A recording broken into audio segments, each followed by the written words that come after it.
The Nintendo 64. A legendary video game machine? Or one of the most cursed gaming platforms to ever exist? I suppose both can be true. We're here once again to rank every N64 game released in North America. We have been at this for a handful of weeks. As you can see, we have 15 games on the list so far, so we've got a long way to go. And we're going to get into it today with a fresh batch. Of course, if you want to influence the list and suggest games for this very program, you can head over to jeff.zone for your opportunity to do so. You can join the advisory panel and use it to advise me on such things as which N64 games I should play here on this program. Of course, you'll also get an ad-free version of the weekly podcast and so on and so forth. There's a lot to see and do. Head over to jeff.zone for more details. Let's get right into it. This week, there are big games that came out on this thing that I think people have like fond memories of one way or another. And, it's been interesting kind of coming back to this and, kind of rechecking some of these games and seeing where they stand. After playing Forsaken 64 last week, I ended up playing the PC version of Forsaken, which was remastered and re-released relatively recently, last year, I think, maybe the year before. And discovered that the PC version of Forsaken is almost a completely different game. And it does not have the John St. John intro voice, which is a bummer, because that's why I loaded it up. I was like, I want a high-quality version of this amazing dialogue. The levels are all different, and in some ways it's a better game, but in the ways that matters, it seems like it's a little bit worse. I don't know. But the level design is more structured around you going through levels to completion. It's not just like, here's the deathmatch maps, fly around and kill everybody. And it's a bizarre situation where those two versions of the game are, I mean, the same characters, same universe, same look, same music in a lot of cases, but there's just a lot of real weird, it's a real weird situation. I wonder if it was a case where the PC version came first and then they decided to port it to N64 and realized these levels are way too big to fit into memory. We have to make some cuts. And they gave it to Probe or somebody because Probe is credited on it.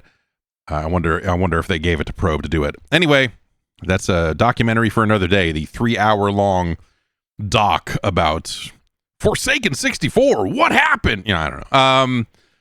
Manny wanted to see this first game, so let's get into it. I need to push this button so I can hear the audio coming through the Nintendo 64.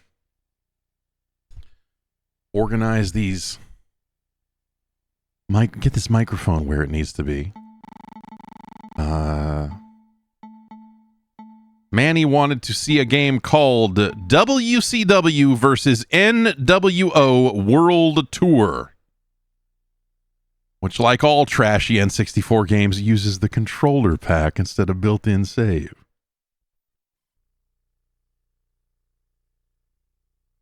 From your friends at THQ, who used to exist, from, your friends at Asmic, Aki. Was he like playing a fake trombone? This is gimmick infringement.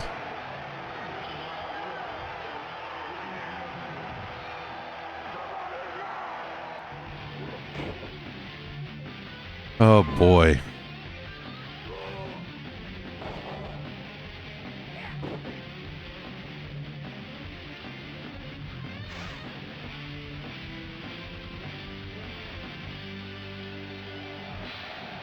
This game is pretty much a sequel to a PlayStation game that was called WCW versus the World. A 3-page game note. I like that this is not an option. Insert it now!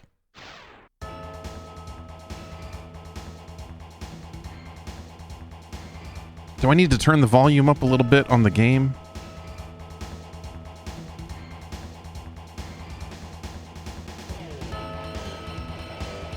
I know we turned it down a little bit for a stream yesterday, or Wednesday. Wednesday. All right, so what do we got here? We've got a head-to-head elimination matches, a 5v5 kind of situation, and that appears to be the main mode. It's a little weird. Round robin, 16 people on 8 teams, a tournament mode, 8 two-man teams in an elimination tournament. Just to do some matches, beat all opponents to become champion. This seems like it is more like a main mode than whatever this like kind of bootleg Survivor Series sounding thing is. What are our options here? We want realism on. I want this to be real.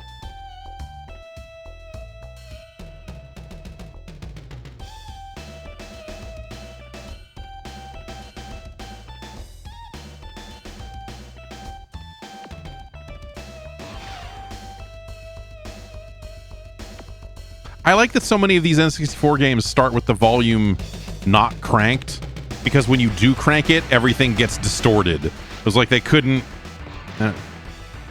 Okay, what do we got here? We've got guard, we've got ducking, tag, switch focus. I love that they don't list all the buttons here. Can I go up and... Yeah, okay, there we go.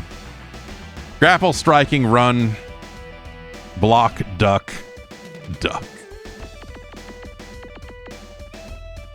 Decision.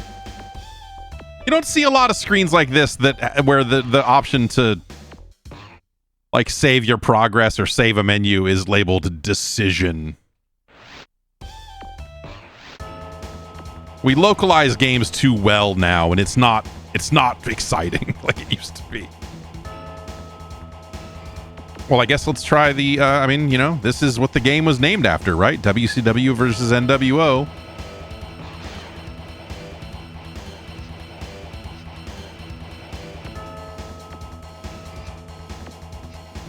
I mean, I want to be the NWO, brother. I want to be WCW.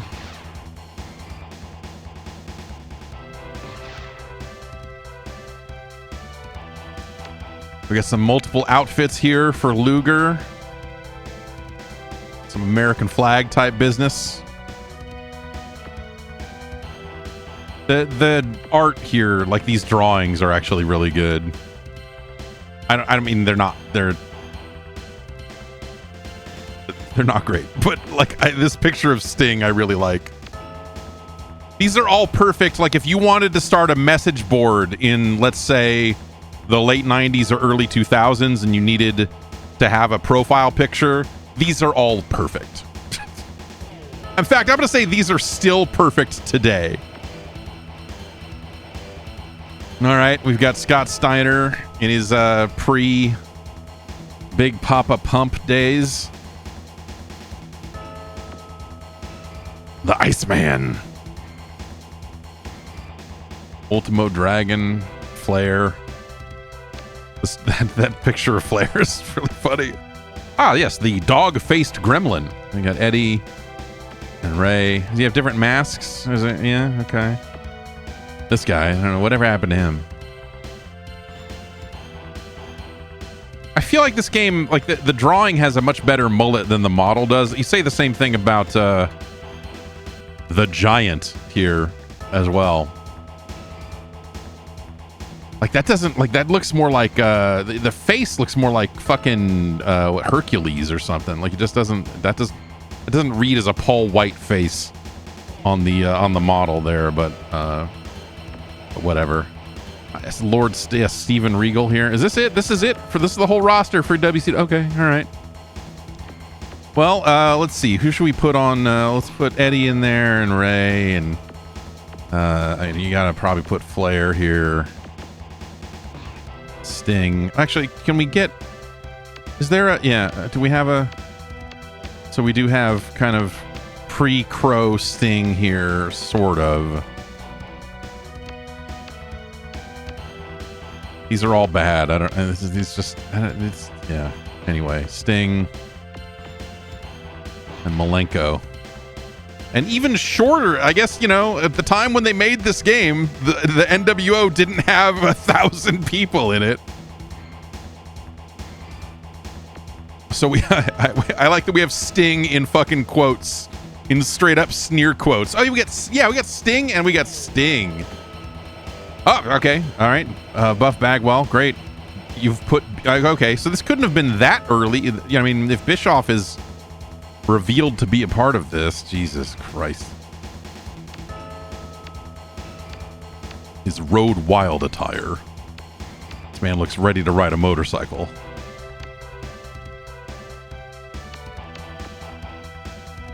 Six. Hall and Nash against Scott Norton. This is a fucking...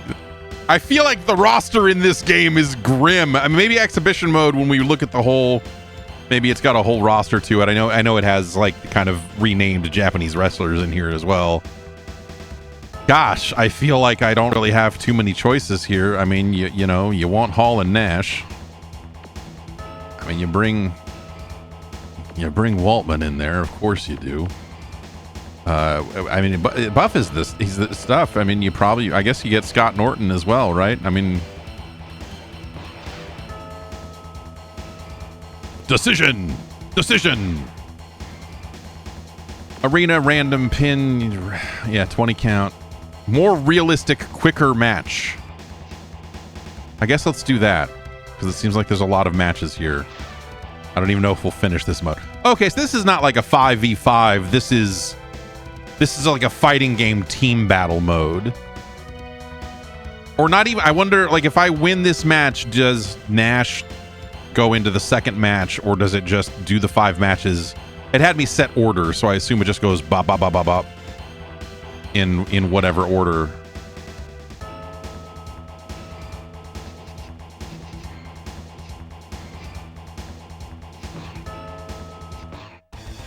Sure.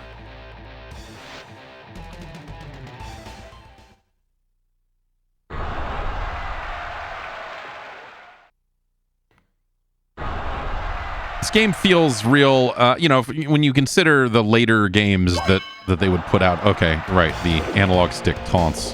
Why wouldn't it?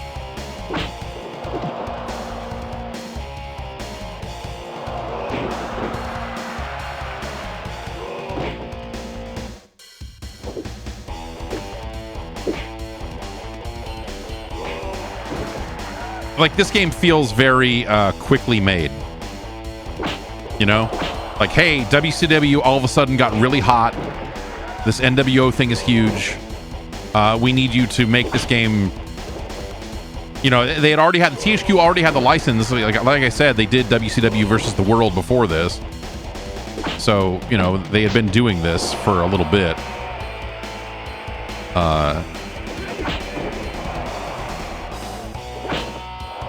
Oh my God. 1, 2. All my years of playing games on this engine at PAX have reminded me about what some of these buttons are. Much better prepared than I would be otherwise.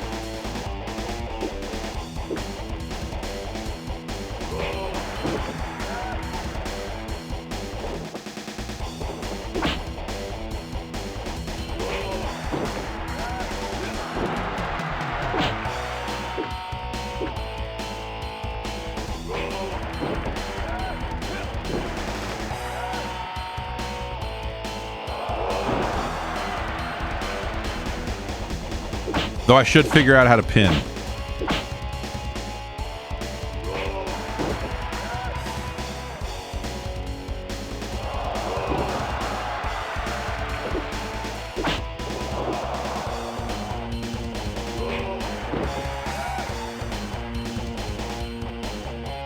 It is bottom C.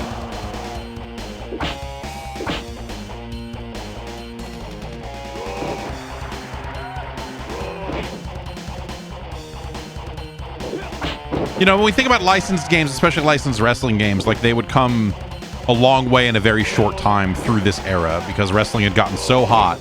And it feels, you know, this game, with its origins as, you know, virtual pro wrestling or whatever, like, you know, this feels very like a game that was started development a little bit before things got as hot as they would get.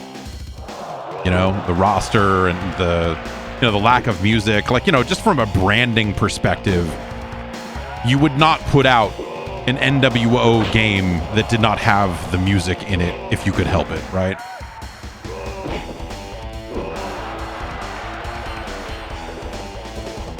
Do I need to do this to, like, pop my stock, or which I'm special? I'm just special, right? Yeah, there we go. Too close to the fucking ropes, though. Ah.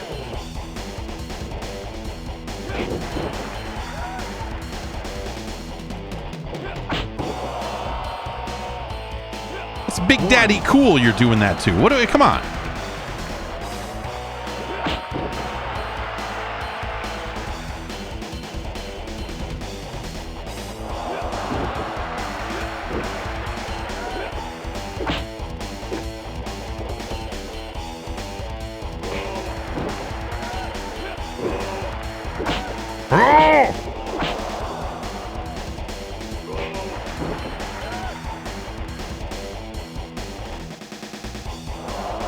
Nash is doing that move all the time. He's always...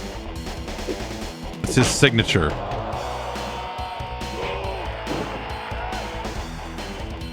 No, isn't it bottom seat? Yeah, there we go.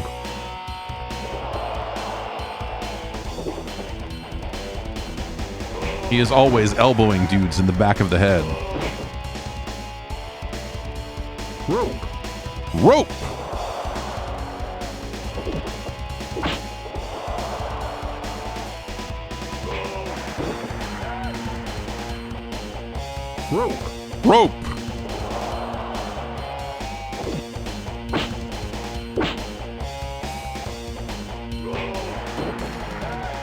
All right, middle of the ring.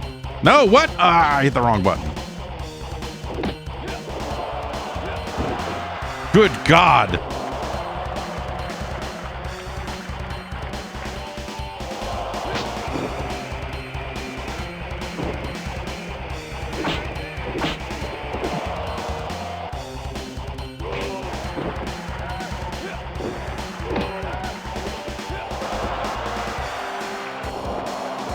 Some pretty neat little reversals into pins and shit here.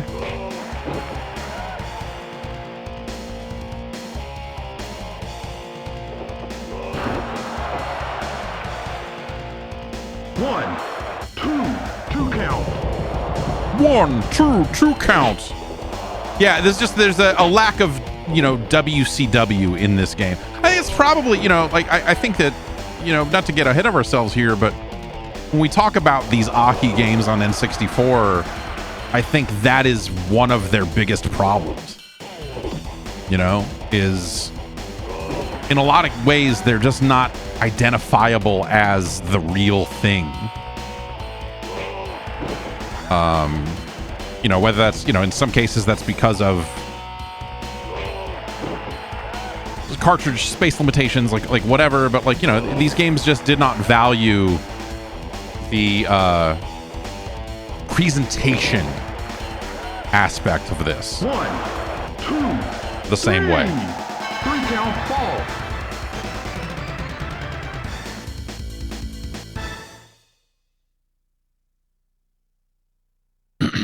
It looks like Terry Funk's face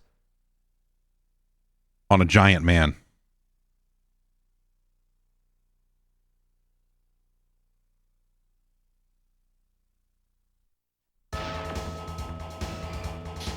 Okay, so it is like team battle style. All right, can we take this backstage? Can I backstage assault Rey Mysterio Jr.? Can I fucking throw him head first into a trailer?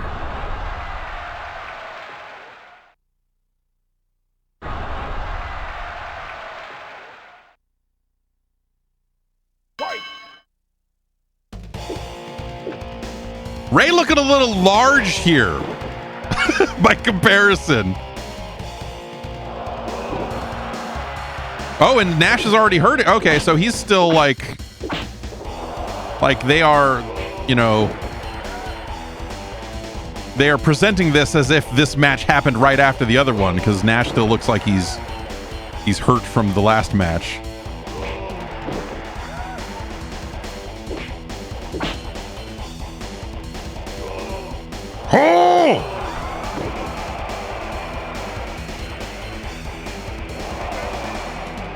Disrespectful.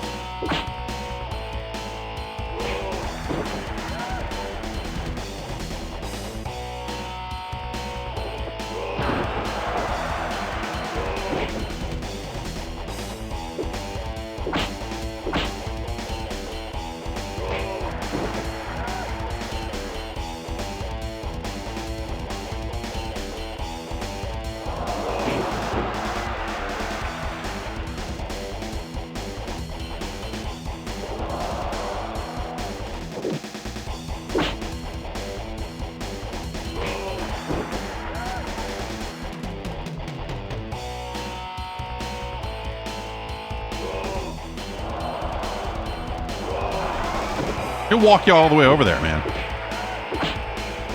Oh, his fighting spirit is too much.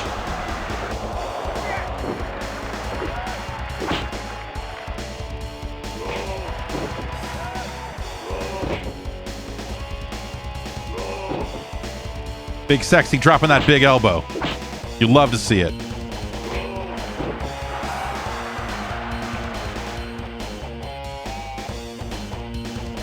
Here it is. Ah! The ring awareness.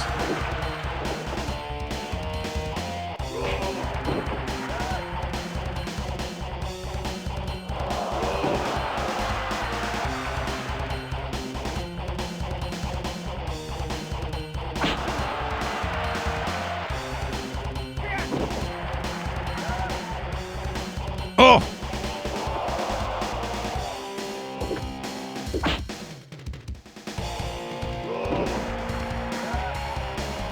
The voice effects are really, this is a really shitty, like this crowd is amazing also. Like look at the blurry mess out there. It's like TKO. Oh wow, yeah, we killed him. That's it. The crowd looks like it was like AI generated. You know what I mean? Like it just has this blurry, indistinct dream effect looking nightmare.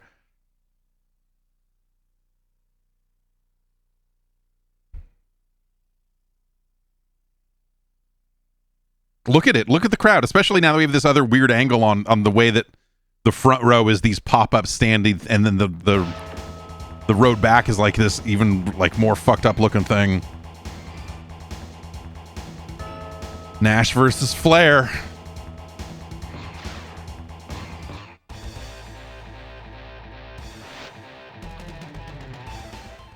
It doesn't get any bigger than this.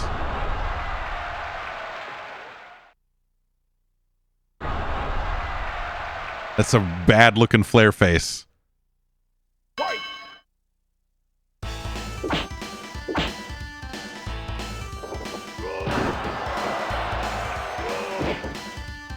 This music is also very hilarious. Like if all of this music was in Cruisin' USA, it would make a lot more sense, you know?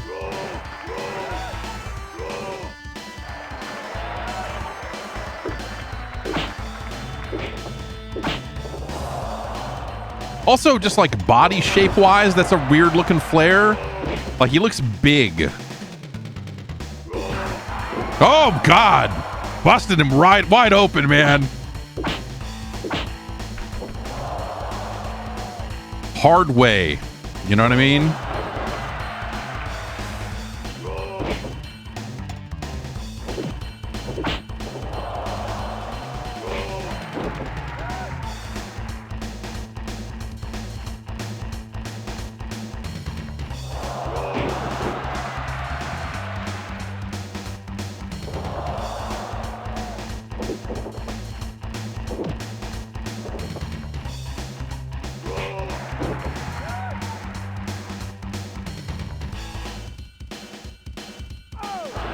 Oh!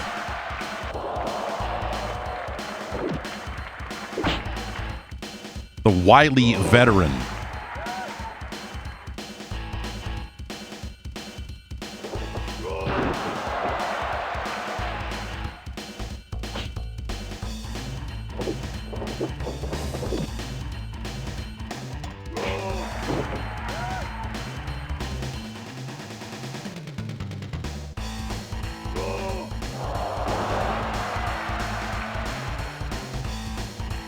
1,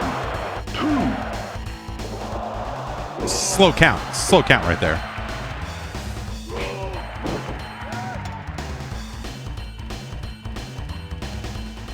Hit him with another one. Oh, he's dead. TKO. Nash is a murderer, dude.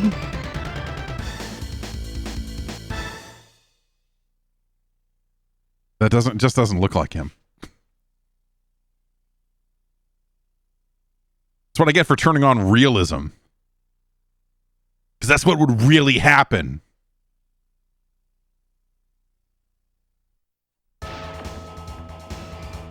All right. Nash Sting.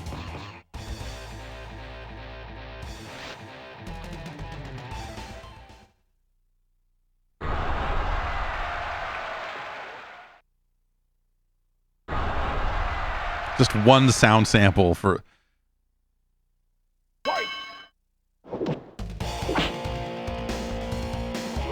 It's the hardest Nash has ever worked.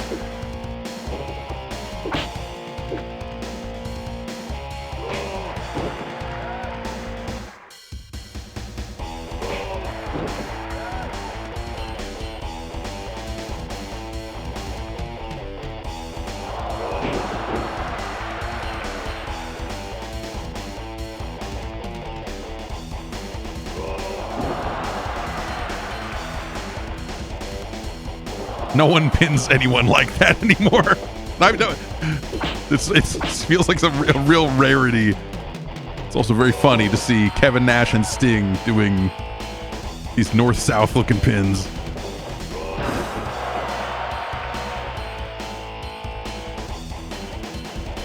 Yeah, he's torn quads he didn't even know he had over the course of this match, but he's gutting it out, man.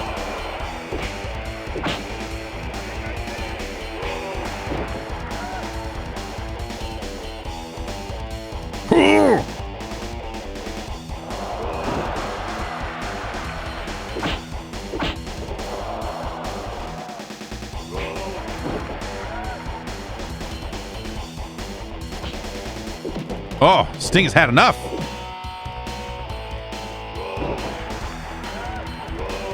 I feel like these matches so far have been accurate to how, a lot of early NWO booking went, you know?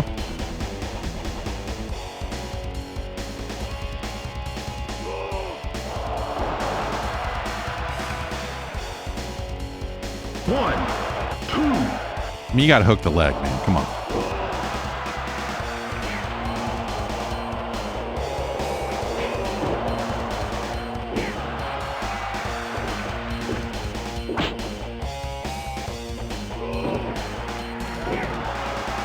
So frustrated.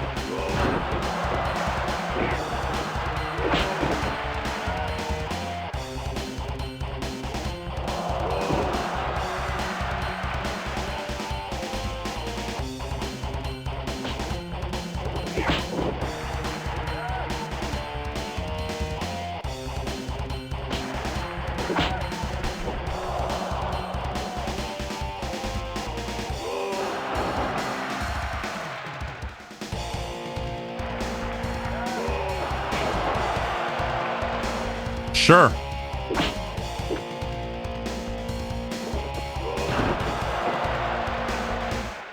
One, two, three. 3-count fall. Nash is always coming off the top. That guy. It's a daredevil.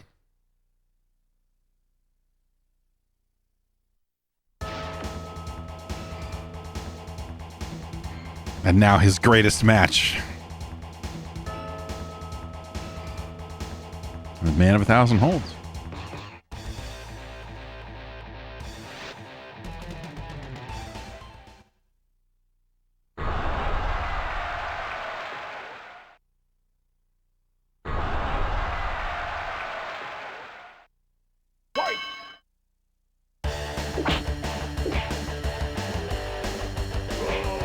I mean, the way these matches are going, they're ending so fast from ref stoppages and stuff. You got to assume this is like the Nick Patrick NWO ref era, right? I mean, clearly.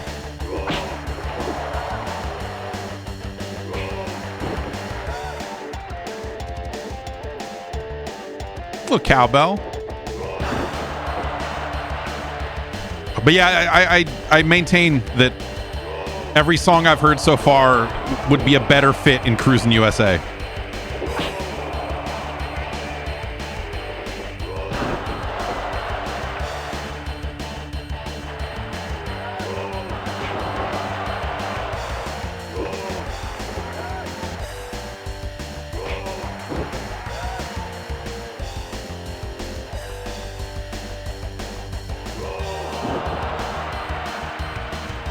Into the fucking turnbuckles, man.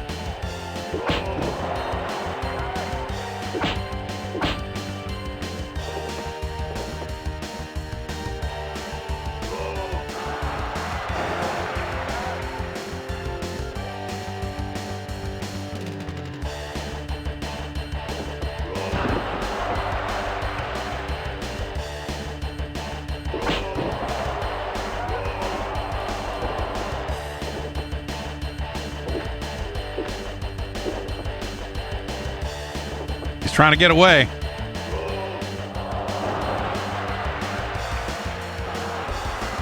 Get him up. Oh. TKO.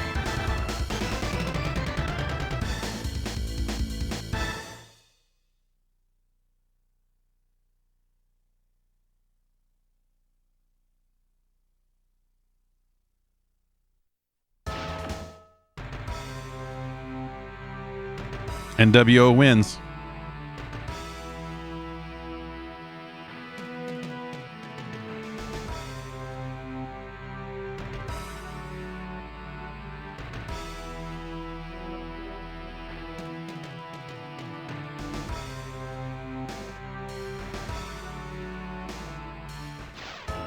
Okay. So let's look, see what we got here. Got a battle royale.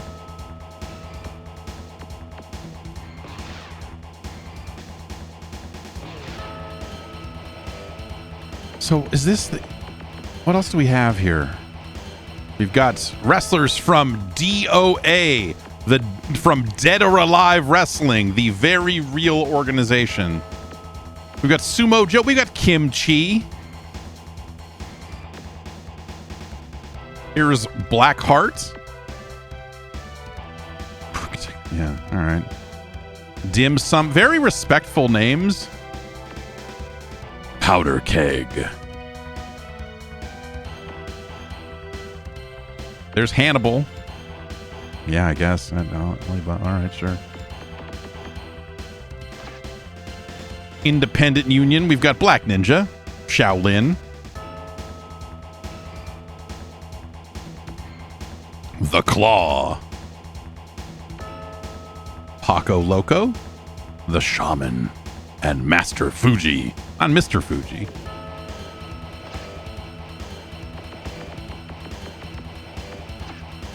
And that's it, huh? Okay. I thought that it's... Again, this is the first one of these on N64, so, you know, like, these would eventually blow up into very bloated rosters, and also, you know, they would include, you know, these... I think a lot of these, if not all of them, are modified versions or just renamed versions of real Japanese wrestlers, but I was not watching a ton of Japanese wrestling at this time. It was not easy to do that. It was not easy to watch a lot of Japanese wrestling back when these games were coming out, unless you were getting tapes from maniacs. Does it have other versions of Hogan? What do we have here? We've got... Okay, yeah. You can be this Hogan if you so desire.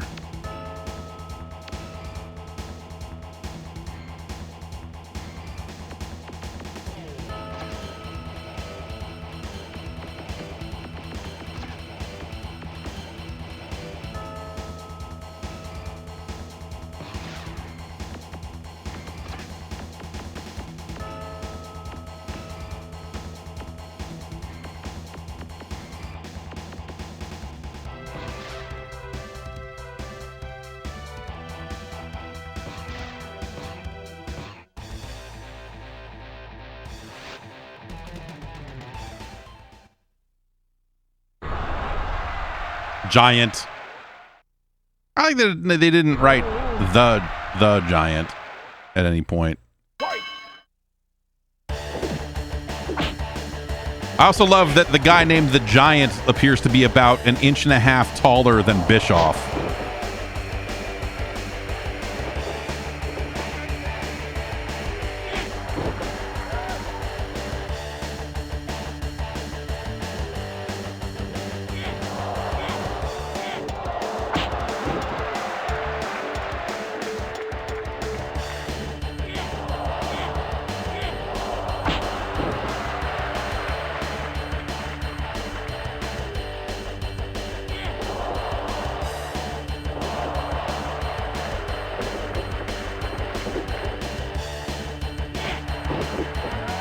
Not a lot of, I don't know, like the move sets and stuff never really felt, in most of these games, I think they would get better over time for sure.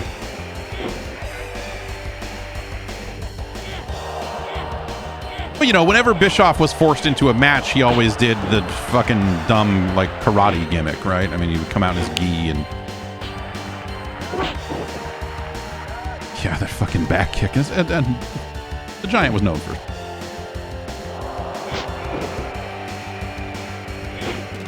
And I think that's, you know, ultimately one of the biggest problems with this game is I just, like, none of it is recognizable as the real thing. And by that, I mean what WCW was putting on television, like what these characters were doing, what they looked like and sounded like and stuff. Like, it just, this is just so not that. And that's, I think, one of its biggest problems. Like, people like these games for the gameplay, and I guess, like, you know, I have come to respect these games in relatively recent years, I guess I would say. Rope break.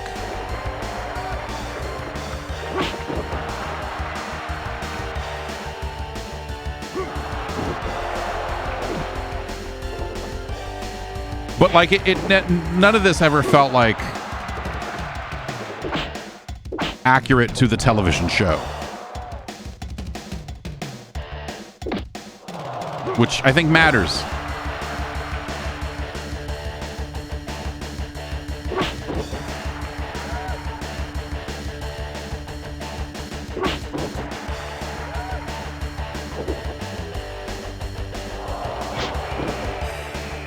Vicious. A vicious rake to the eyes. 1.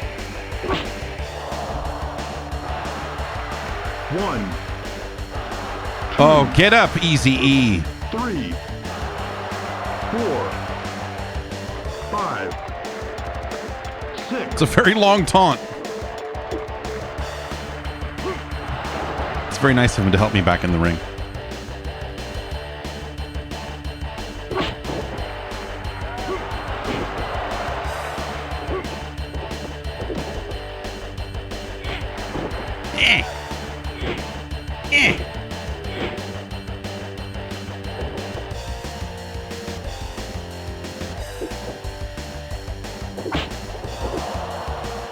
Bischoff looking a little more like Disco Inferno here.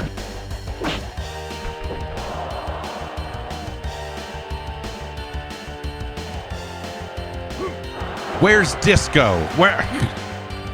Yeah, the rosters feel...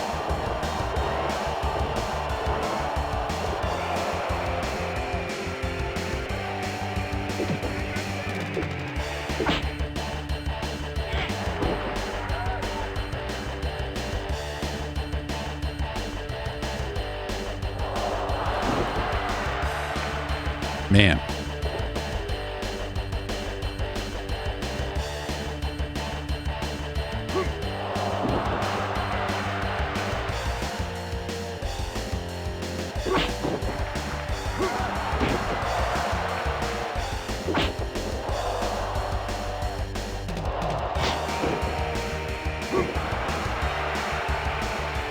Responsiveness on the run, in like trying to do running attacks.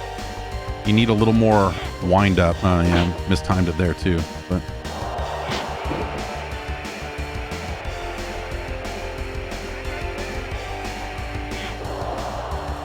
one.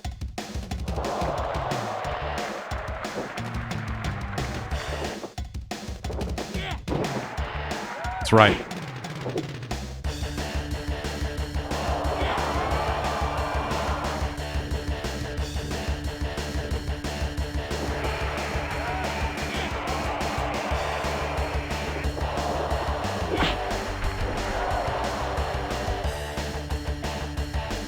Yep.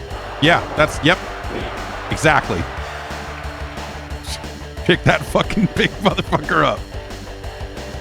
Here's the finish.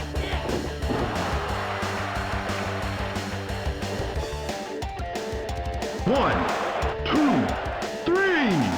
3-count fall.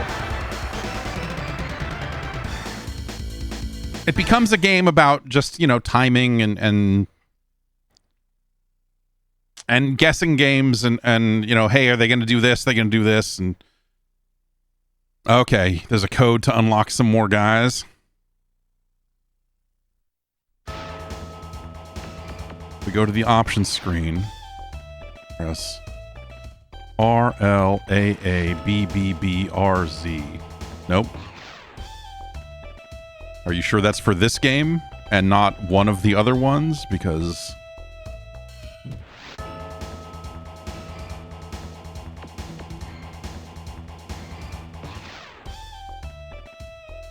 as soon as I hit A or B, it's going to go into these menus and back out of these menus and stuff, so.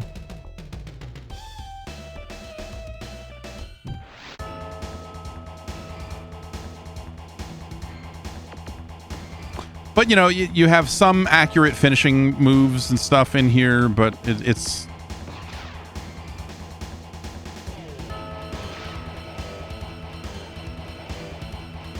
Heavyweight champion, tag champions, or the cruiserweight champion.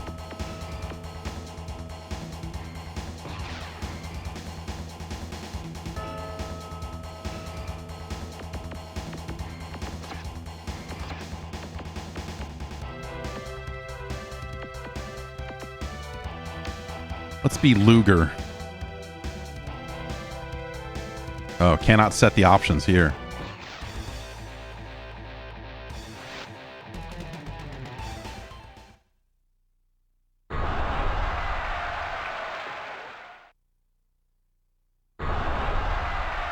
These faces are really terrible. It's like they look like somebody's face, but not the guys that they're supposed to be in a lot of cases, you know?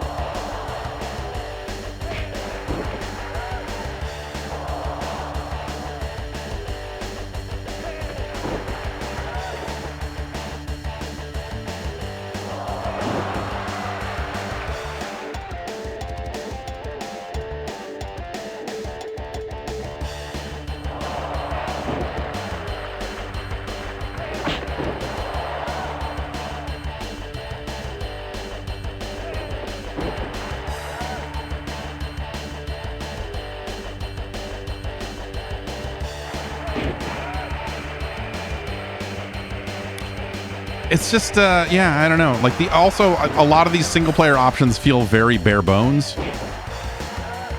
This whole game feels very bare bones.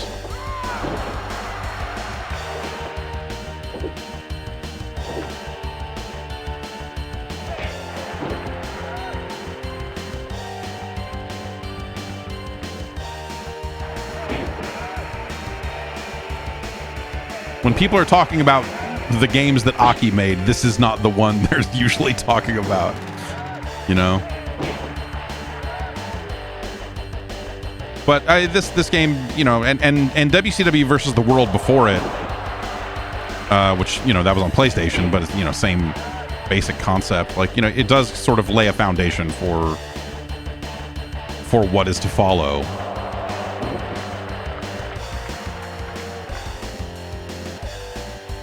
That doesn't necessarily make all those games great either, you know. It is sort of the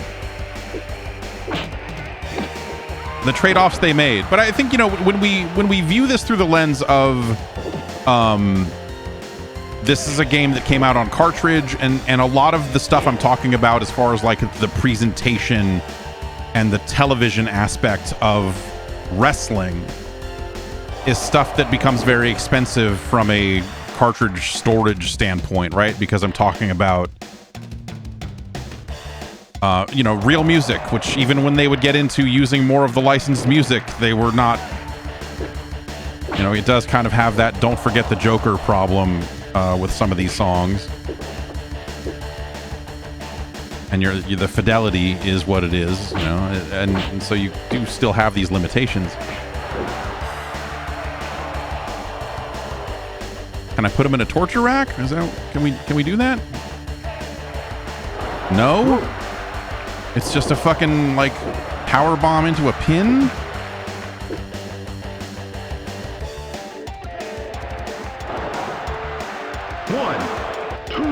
Two count.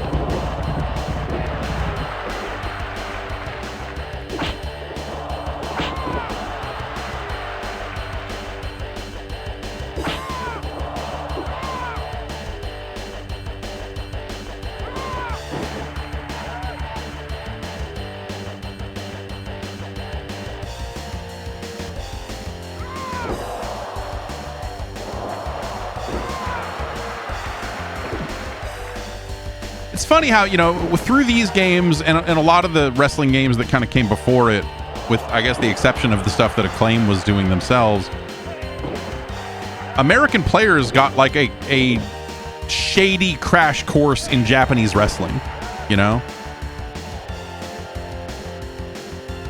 Whether it's the moves or just some of the presentation, the 20 count on a ring out.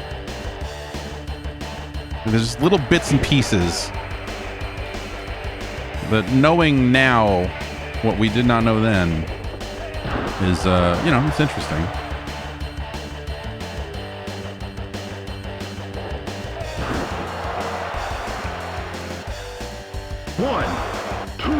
Two count. All right, I think I'm good on this. Let's finish this match and then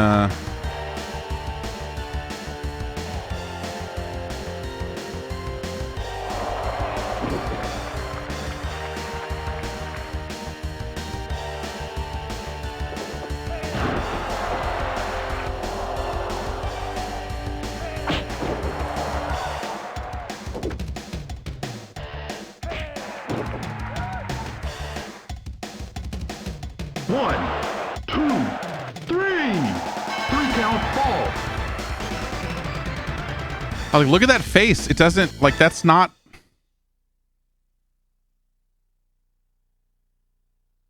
At no point does that look like Lex fucking Luger.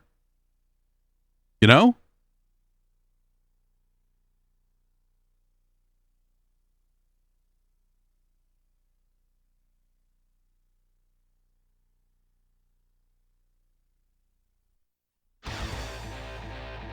And then just brings us right into the next match. Okay.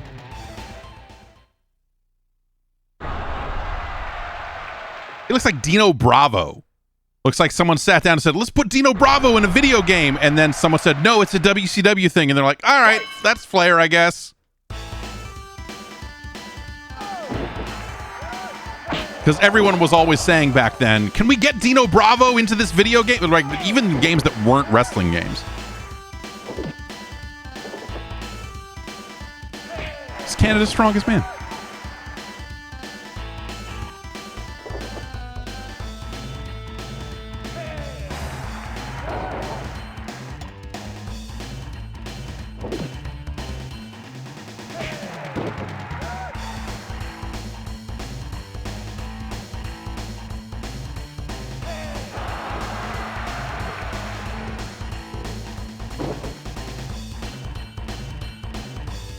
Yeah, so I think that's, it is a problem I have with all of these games, but this one is definitely the worst one about it. So they definitely did improve over the years, but it is that thing of like these moves don't read as things that some of these guys would do. The overall presentation of their character is basically non-existent. And like all of the stuff that makes wrestling larger than life is just not really here. And I think that's huge. I don't know. Like that's especially for when this game came out and how larger than life all of these fucking guys were at the time. And just, whether we're talking about the WWF side of things with, Stone Cold and The Rock and all that shit as we would get into, that kind of Attitude Era stuff. And then like WCW here kind of at any point during the NWO stuff, there's a lot there's a lot there 5, that they just don't 6, do. 7, 8, 9, 10, 11, 12, 13, 14, 15.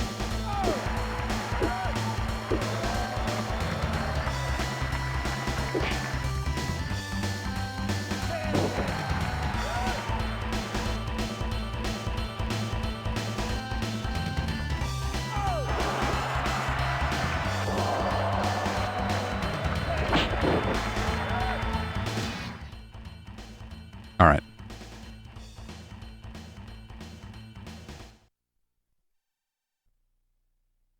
That is WCW versus NWO World Tour.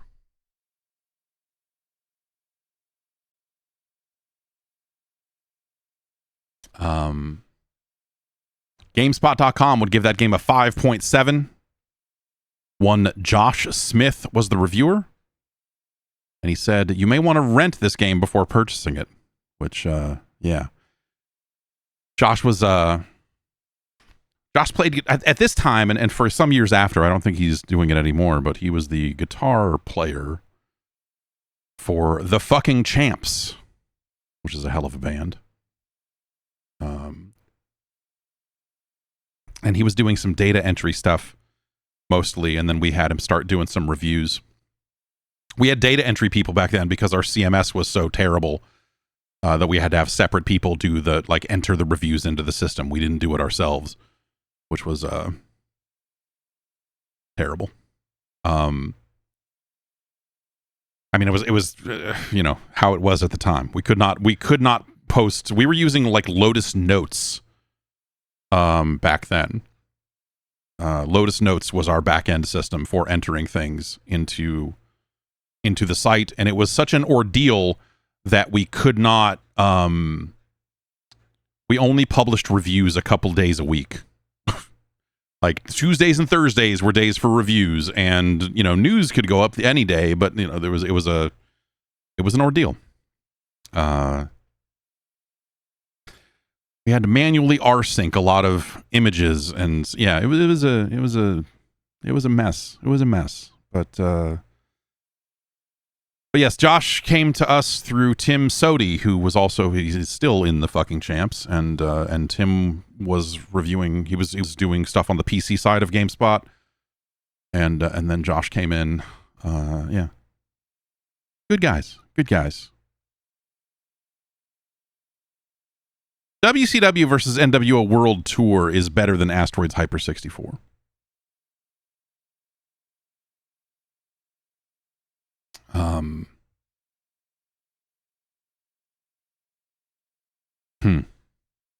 It's better than Milo's Astro Lanes. It's better than Transformers Beast Wars Transmetals, which has a similar problem, really, of just like, here's this kind of fighting action thing that doesn't feel like it represents the thing it's supposed to be representing.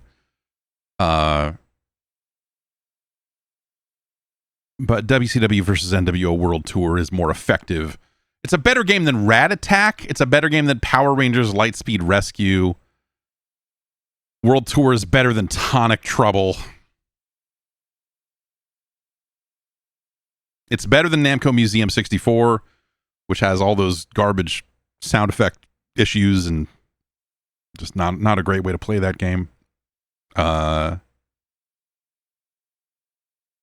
a better game than Madden Football 64. Is WCW versus NWO World Tour better or worse than Fighting Force 64? Huh. They're kind of the same. They're kind of the same thing in some sick way, but it's better. WCW versus NWO World Tour is not a good game.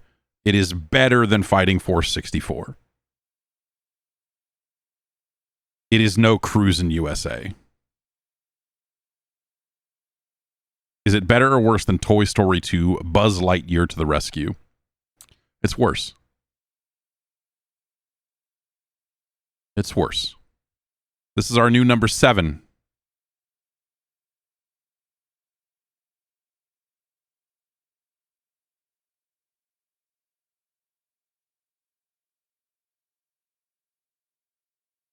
Remember, you can visit letsago.science if you want to see the full list along with timestamps and links to the relevant episode. That's letsago, LETSAGAO. If you want to see that, that's from the creator of 8bitnintendo.science.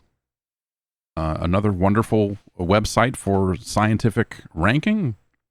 And then he went and created letsago.science, and so we have that now. Next up,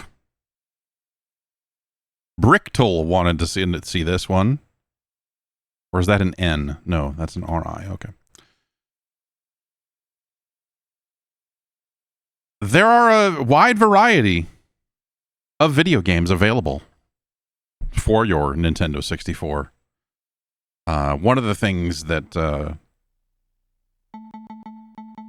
I think doesn't get as easily remembered is just how many sports games came out.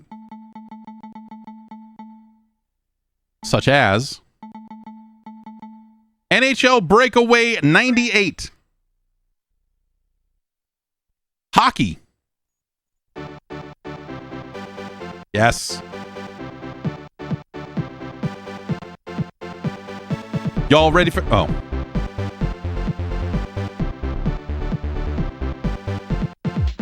Get on it.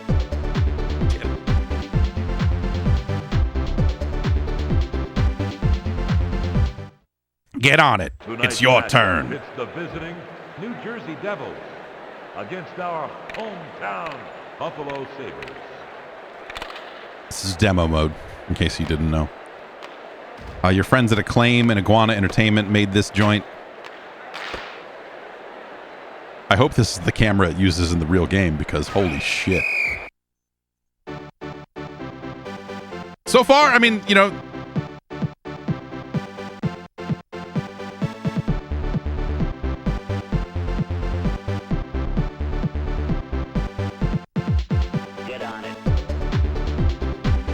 That Get On It sample is relatively famous. Save settings game note, 32 pages required.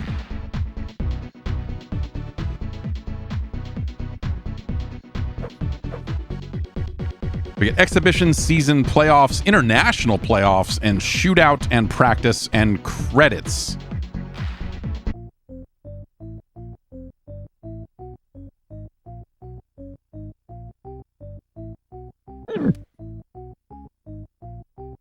Good God.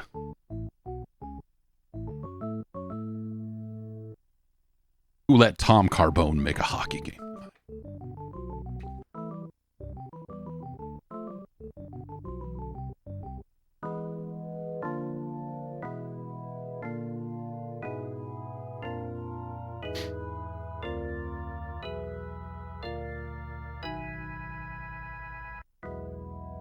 Rick Fox, wow.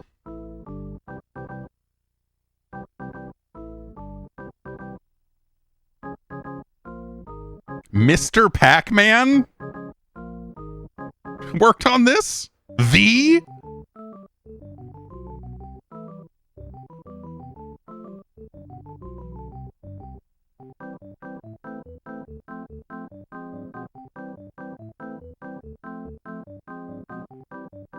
Gruntfelder's a really good name. These credits move very fast.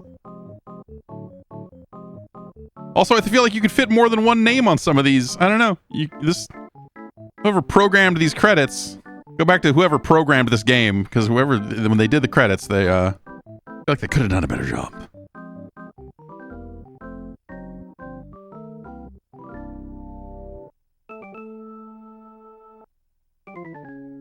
The organ, like putting all the organ stuff over the credits is very funny to me. I don't know. We should move on, but now I feel like I'm in it. We feel like we got to get all the way through.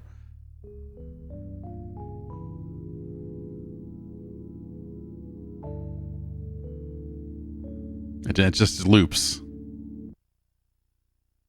All right. Dave Lang's NHL Breakaway 98.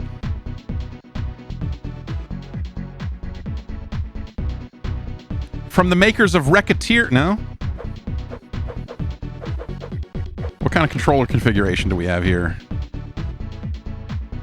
Okay, we got a shoot on B, pass on A, skate backwards with the right here, icon passing with Z. You got a line change, down C to change, right C for turbo and checking. So I guess he just says, okay, so we poke check with the shoot button. But if we just want to bash into people, you just turbo into them. Okay.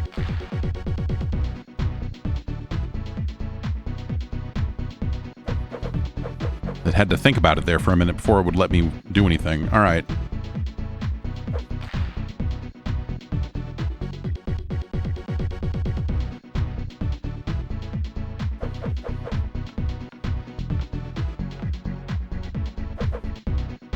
Listen. I got a life to lead. Okay. Okay, wait. See. Okay, so they have presets here for arcade, default, and simulation. So if you want to make overtime just a shootout,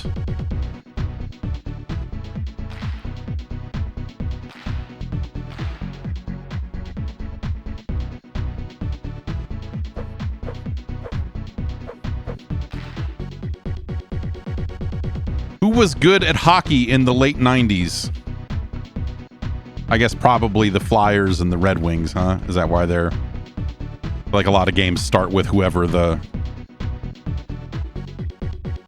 top teams were at the time. Rangers seem okay.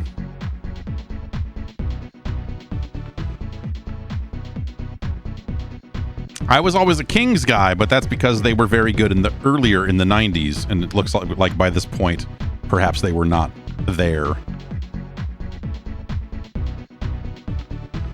Okay, I'll be the visiting team, and I will be Detroit, and then why don't we play against... Oh, I don't know. Sharks. Is Pat Falloon still a Shark at this point?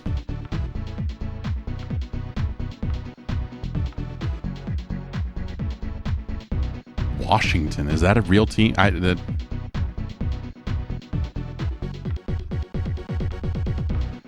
Canada. Okay, so we've got some international teams in here. Controller pack team.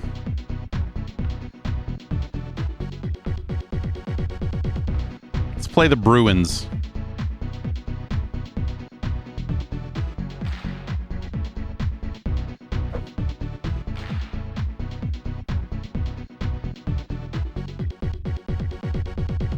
Huh, 17,457. That's not bad.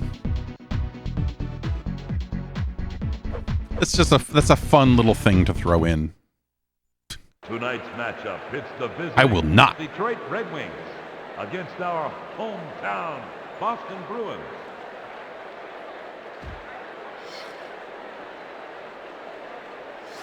Looking at a little grimy.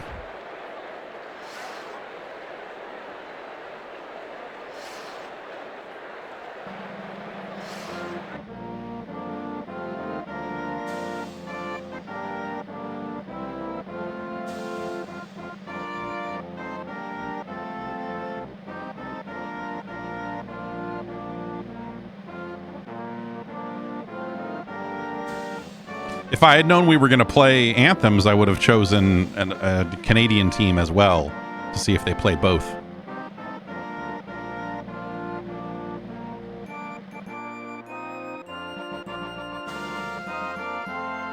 This MIDI-ass anthem, it's like I hooked up the Miracle fucking piano teaching system keyboard to the N64 and this came out of it, huh?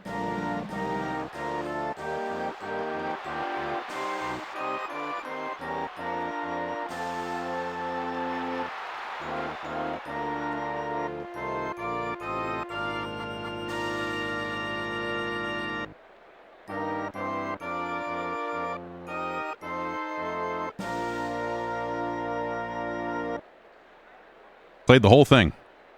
I assume I could have skipped that.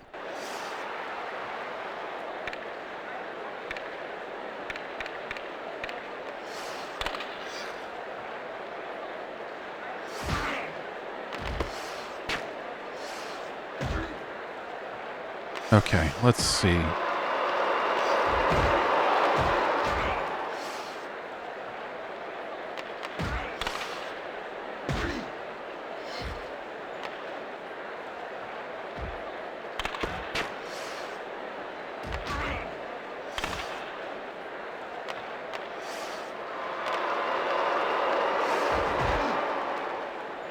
Kill him.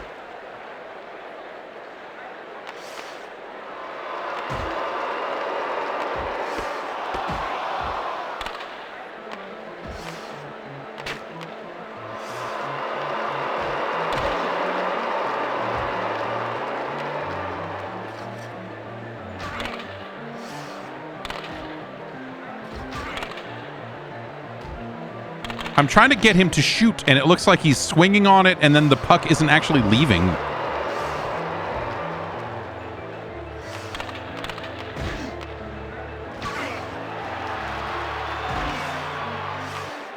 Okay. Let's just pass. Oh, it said it had icon passing. There we go. At least he shot that time. Oh, I hit the ref. Good, fuck him.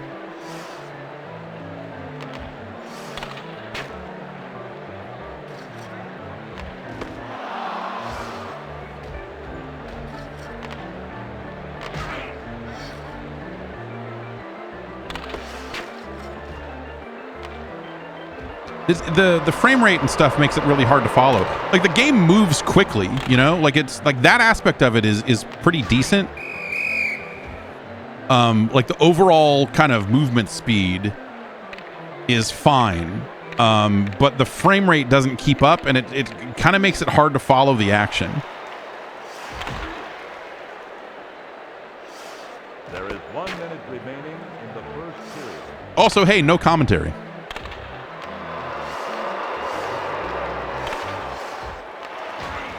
Fuck.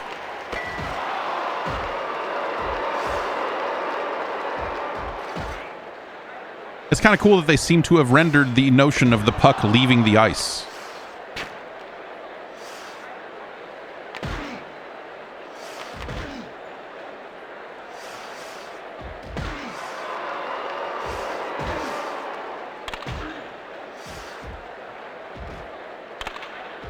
It's like there, I'm shooting, but it's like it's hitting his skate or something and not leave. Like, I don't know what's happening there. We're set to arcade mode, so if you're wondering why it's not calling offsides and icing and stuff, it's because I'm trying to get a feel for how this game moves for real without getting stopped for offsides over every fucking 20 seconds.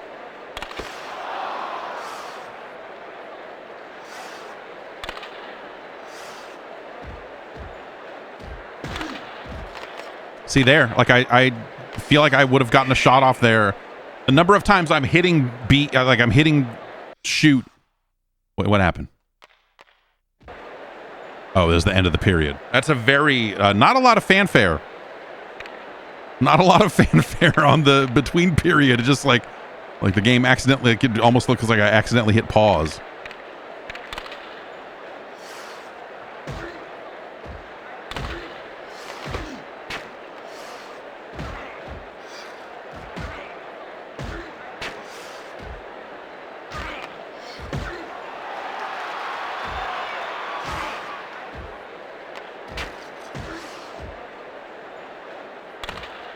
There, like it makes the shot noise and everything, but the puck does not. Like, am I accidentally doing some kind of fake shot? I'm not sure what's happening here. It's strange. And I keep maybe I'm mashing past too much, but it keeps like doing these back and forths on the passes that I'm not intending to do. Yeah, I think it's just I'm hitting the button. There, he shot. He kept the puck. Like, again, I'm hitting the fucking shoot button and he's not shooting the puck. There, that's a shot off.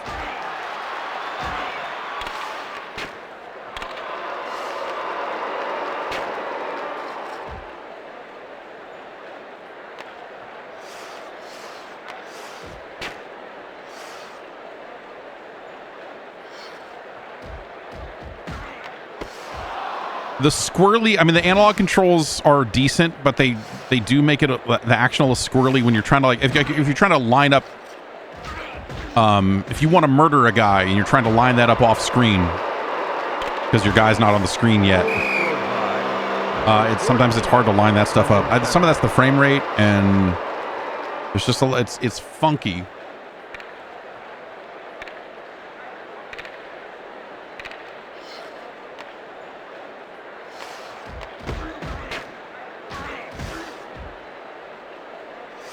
Like there, like both of those, I wanted to murder that guy with two different dudes, and I missed both times.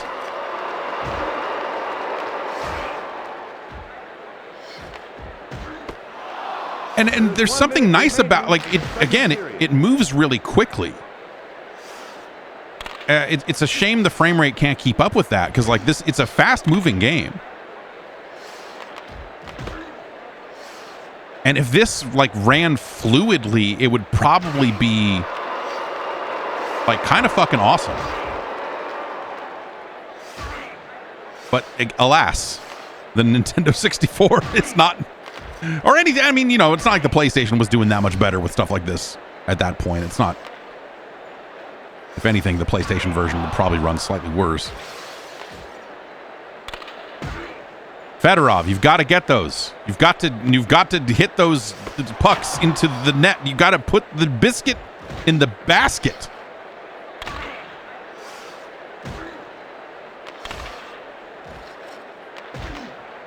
These motherfuckers need to do a hockey.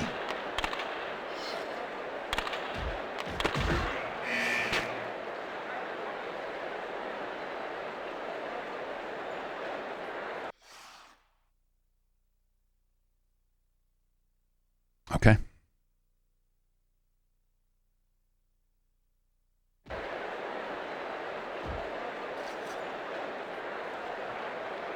Weird camera stuff too. Like it's so herky-jerky. Like even before you're playing it, it is, you know, and then in game, like the camera just jerks around so much.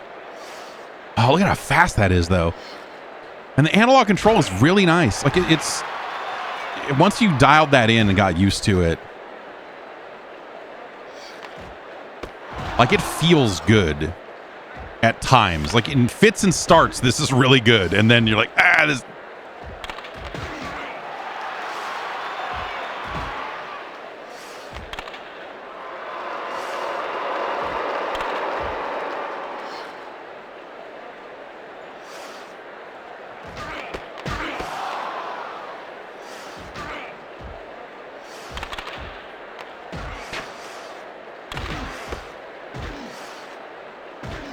All right. Oh, the goalie got all the way now.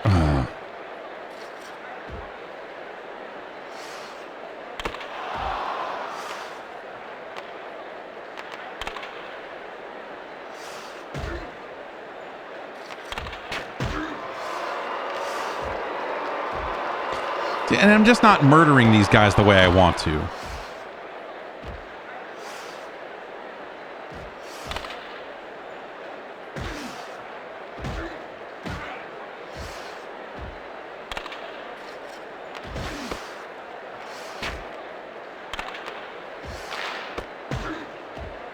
Did that puck fucking hit him in the back of the head and knock him over? Or am I high? That's totally what just happened, right? It's hard to follow. So if I wait here a sec, we can... Oh, I didn't... Yeah. I guess icon passing would maybe be better for that. So we do that. That's not... That is the opposite of icon passing. Icon passing, big deal.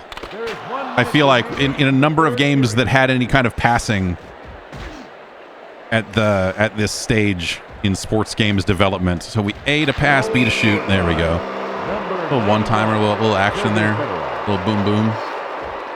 We got a picture of a dude here. He's happy.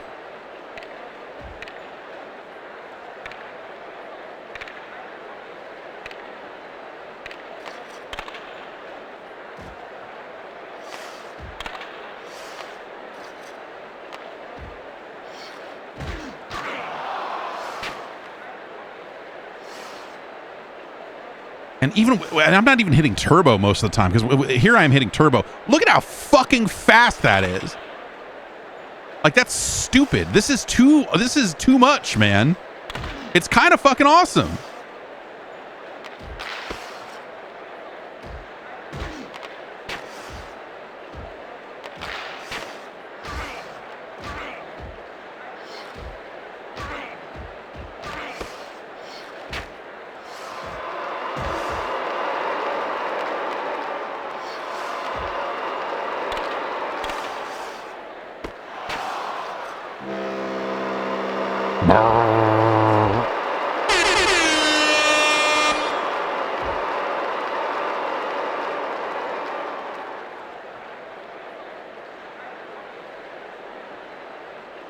It's already in. You should know that.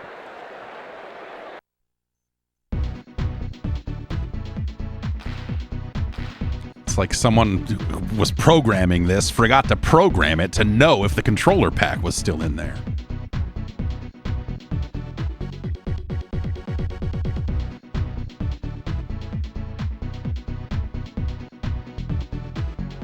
"32 pages is a lot of space." Oh, let's get some out-of-town scores for this exhibition game we were playing. Corey Schwab blanked. I think that means fucked. The Phoenix Coyotes. Brushing aside 16 shots.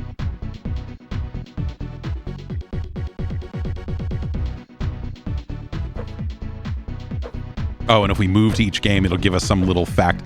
It's a neat little thing to simulate. Kind of silly to do it when you're doing exhibition matches, but, you know, easier to just leave it in than to...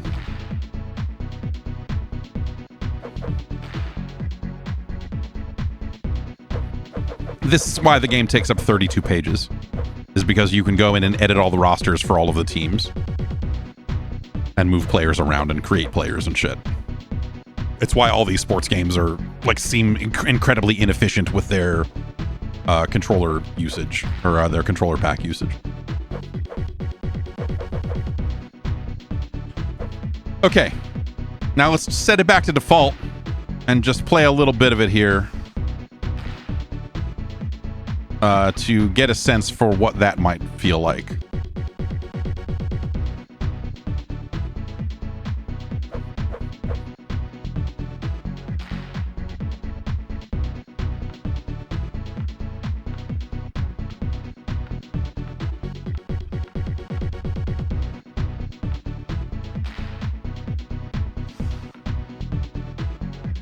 Team America.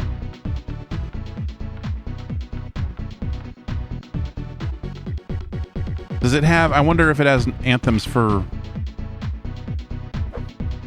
I would have said it would just have US and Canada, but I guess with international teams, maybe they got all this stuff in it.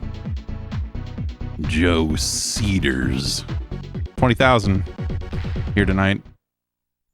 Tonight's matchup pits the visiting Team USA against our hometown Team Russia. Our hometown Team Russia!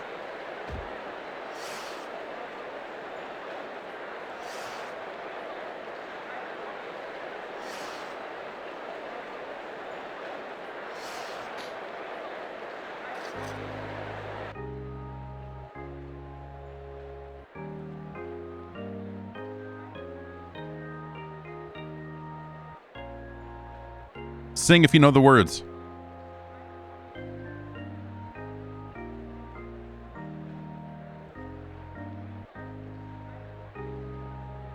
I'm guessing it just plays the home team's anthem and doesn't play both.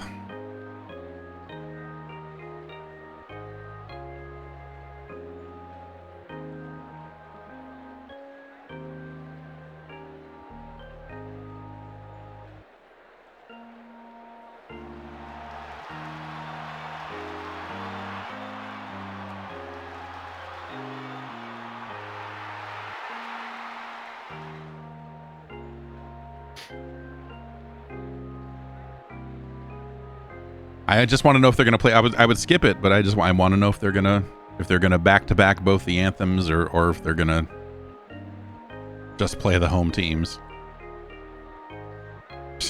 Just I don't know. Put an America flag on there. It's fine. You know, for America, just for all these international, just slap a fucking flag on there. Good enough. Okay, so.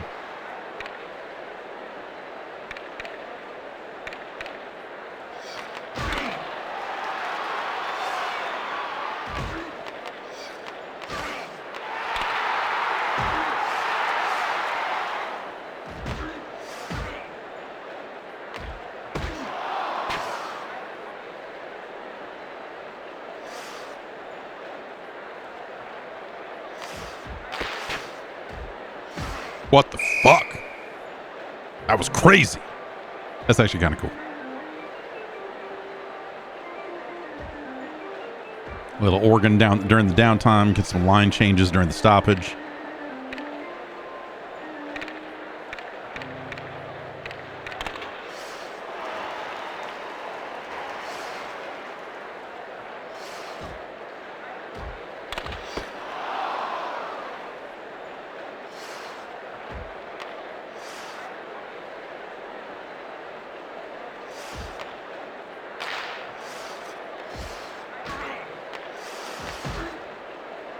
Come on.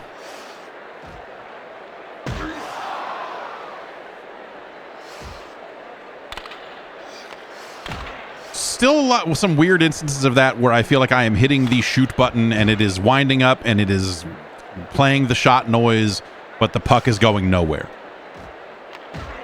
I don't know what's going on with that. Sometimes it's like the stick input feels really good and responsive, and sometimes the button input doesn't. But I must be doing fake shots. I think that's partially because some of the buttons feel unresponsive, is I'm probably hitting them twice. That was definitely a problem I was having with passing early on. That's why you saw so many of those kind of back and forths, is because that's how you do that.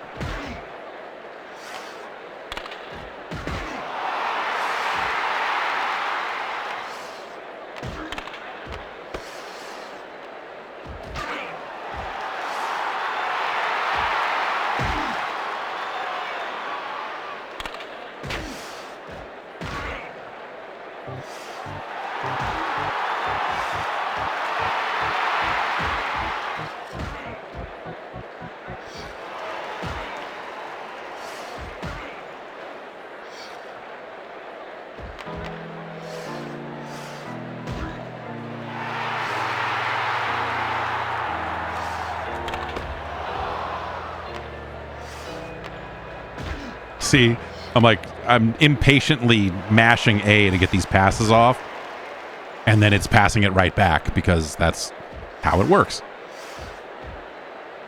Which it's good that it has that stuff. I mean, this was definitely the era when we started seeing more. I mean, kind of late into the 16-bit era, you know, EA started having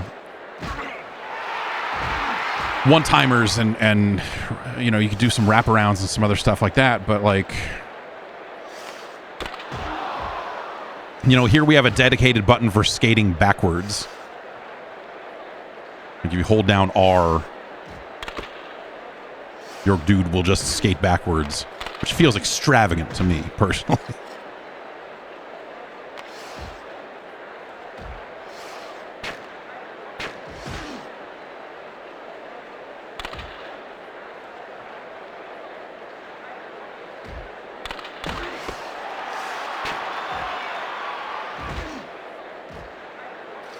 Okay, I'll say that this game is a little less fun with the rule. Like a lot of hockey games, this game is less fun with the rules turned on. Penalty to the What? Team Come USA. on. Number 16, Brett Hull. 2 minutes. Brett Hull, that fucking hooligan, that goddamn, he's the enforcer. Of the first period. Just murdering these people.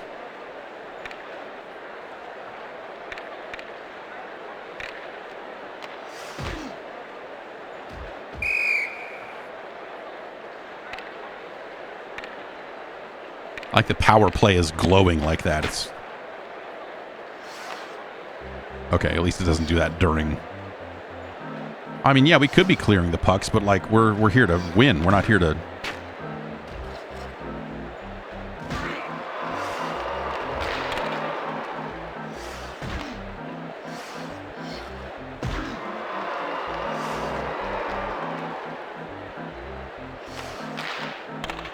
Mike Madano.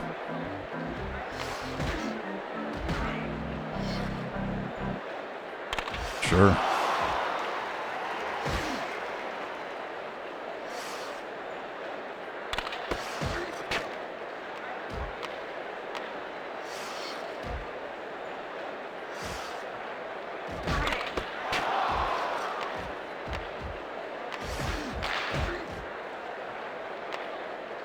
Team USA are now back at full strength.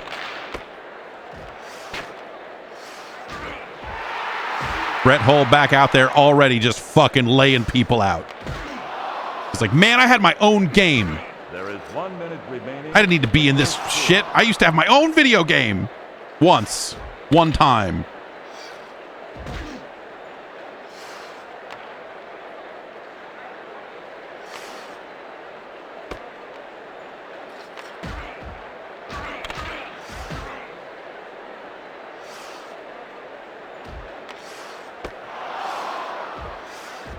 Kill him. Kill him.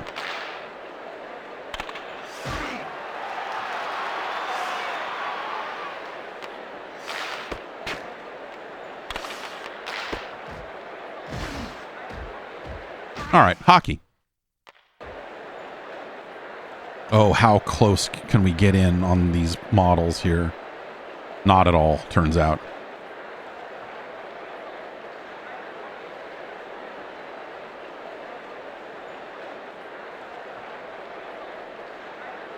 Oh, select camera. There we go. Retro cam. Nice high 45.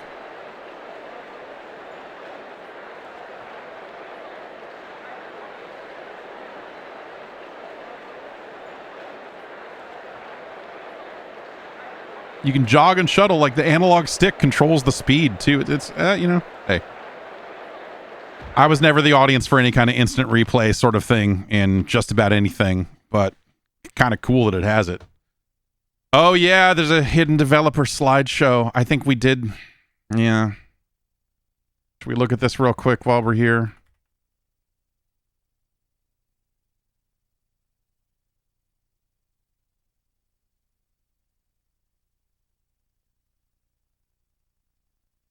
Okay, to get in the cheat menu. Oh, this is for PlayStation. That's not gonna. No, what? Game Facts, dude. They used to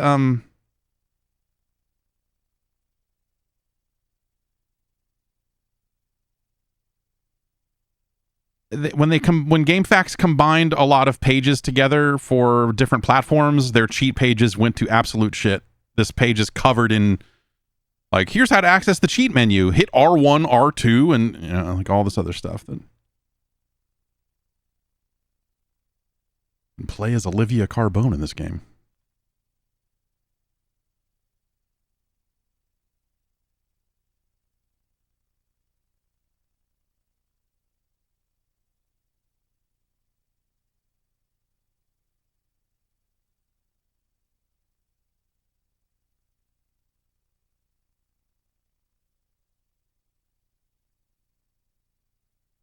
All right.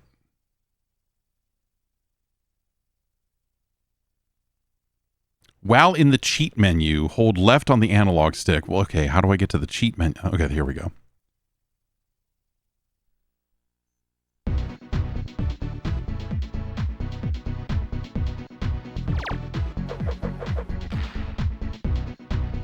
I think we looked at this years ago. I think me and one Dave Lang perhaps fired this up. While in the cheat menu, hold left on the analog stick and press the following. Left, up, down, L, R, R, L. Yep.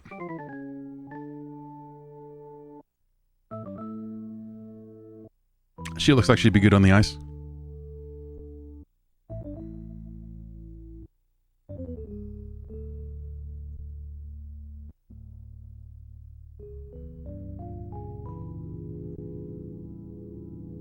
games just don't have cool shit like this in them anymore. You know? Like this is a lot of what we lost. Cool cheats.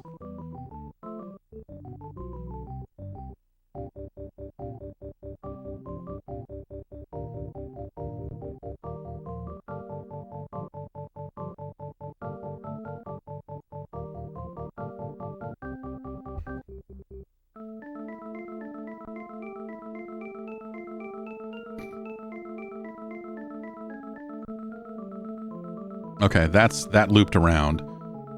For the second part of the slideshow, I wonder if I have to do this during. Okay, hold left, hit left, up, left, down, L, R, R, R. No, I probably have to bop out of this. If I can. I seem to be stuck in this.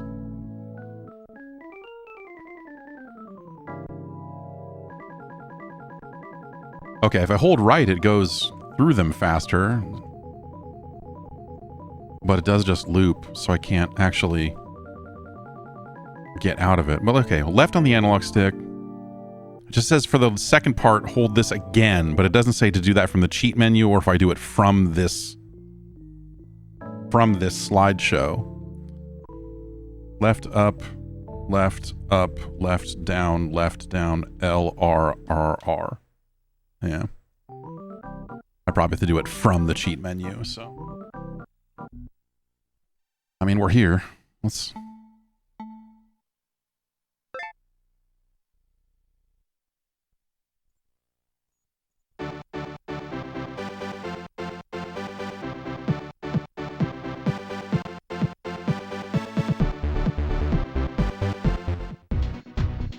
Okay, cheat menu is left, right, R, R. Left, and left, up, down, L, R, R, R. Yeah.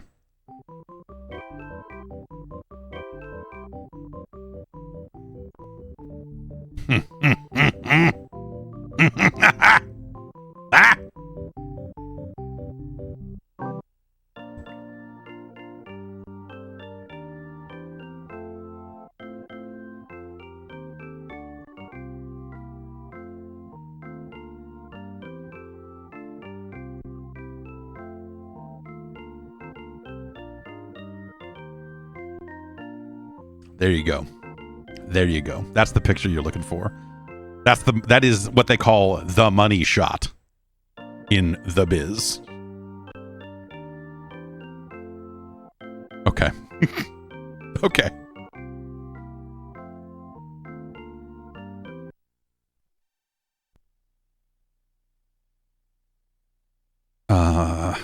Science.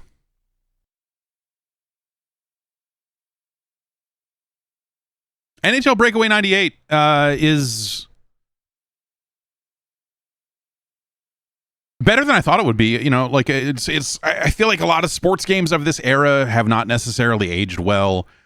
And as I said when we were playing Madden, like this was definitely the era where a lot of these games started to get complicated. In the name of reality, I don't necessarily mean that that's a bad thing. It just means that I think a lot of the people like myself who were casually interested in playing sports video games started getting locked out sport by sport, you know, kind of one at a time. Hockey in a lot of ways is one of the ones that kind of stayed accessible, provided you turned off icing and offsides. Really, you could keep icing, you know, but for me it was always line changes and offsides that made those games less exciting, less accessible, if you want to say. Football immediately kind of transcended into a whole different thing that was just like, okay, I don't even know what the fuck I'm looking at anymore. Like, I could play some 16-bit John Madden football on a Sega Genesis. I always preferred Joe Montana football. But you know, Madden just kind of became completely out of reach immediately. And hockey always kind of maintained, I don't know, It's faster. Hockey video games got me into hockey for a little while there, or in the mid 90s, let's say 94, 95. I found myself watching a little hockey and even collecting some hockey cards, which my dad found disgusting. Absolutely disgusting. I was like, no, we're collecting baseball cards. Why do you want to buy this bullshit? I don't know. Anyway. A very playable game, very fast. I think the problem with that speed is that the frame rate doesn't keep up. And like I said, some of the buttons don't feel as responsive as you would want them to. And so when you're trying to get some quick passes out or what have you, like there's just something about it that doesn't feel right. Some of that is nuance, right? Some of that is like, oh, if you double tap this, it's going to do a fake shot. If you double tap pass, you're going to kind of, what is it, like give and go, kind of back and forth. Those are interesting options to have, but the responsiveness on some of those buttons is part of what's leading me to mash them over and over again. I go, come on, fucking pass, asshole. And so some of that ends up being, let's say mixed. I don't know. It's not purely a bad thing. Like it's just kind of the options they put in, I suppose. It'd be better off if you had like, oh, if I hit this button, if I hold these two buttons at the same time, or if I hold down right while I do the pass, then it comes right back. Or, there's other things they could have done. Anyway, very playable. Very playable. I mean, it's certainly better than like a Milo's Astro Lanes. It is a more playable game than Madden Football 64. I need to put the episode number onto World Tour here.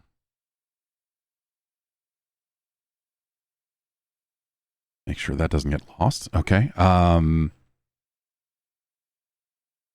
This is a better game than Fighting Force 64. Is it better or worse than WCW versus NWO World Tour? Yeah, I think it is. I think it's a more responsive and just that even with the buttons being weird sometimes, like the speed of this game is infectious. A lot of the N64 games don't run fast. You know what I mean? Like the bad frame rate is in conjunction with some slow move in action. And this feels like almost too fast in some instances, like some of those, and the analog stick feels really nice here for some of the cuts and turns you want to make. Like it's that aspect of it. That's maybe the weirdest thing about it, actually. Like the analog stick feels very responsive. The buttons feel very unresponsive. It's a strange fucking game that way. But, it's better than WCW versus NWO World Tour. Is it better? It's better than Toy Story 2.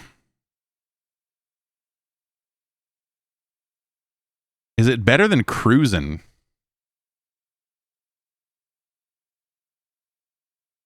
Is it better than Cruisin' USA? Yeah, it probably is. I don't know. It's funny because in my mind, when I have to kind of strip it out for the science here.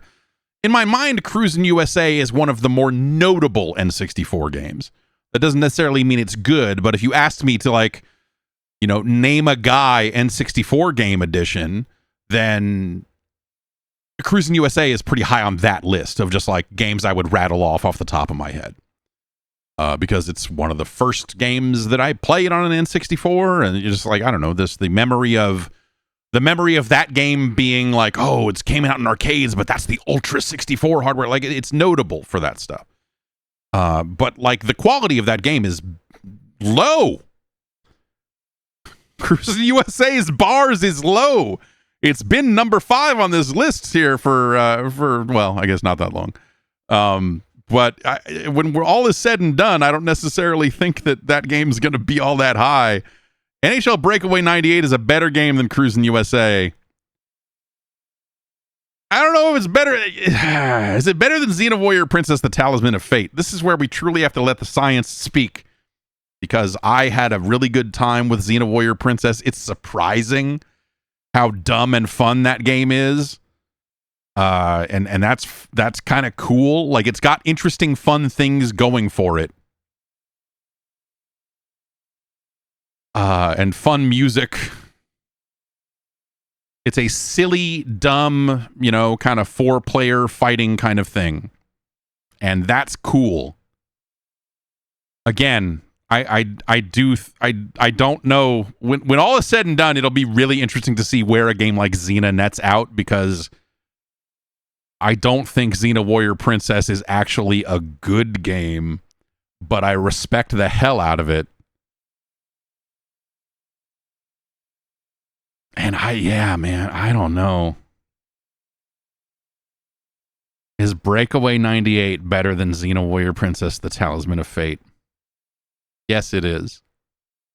Because at the end of the day, Xena Warrior Princess, the Talisman of Fate is not a good game. It's a cool game. Maybe not. Maybe it's not even a cool game, but it's a really neat game. It's a surprising game. It was a surprising game to happen upon. Yes, obviously no photos of cool dudes in boats inside of Xena Warrior. I mean, that we know of. I mean, maybe there's something hidden in there. NHL Breakaway 98 is no Doom 64, but it is our new number 4. I'm as surprised to say that as you are to hear it.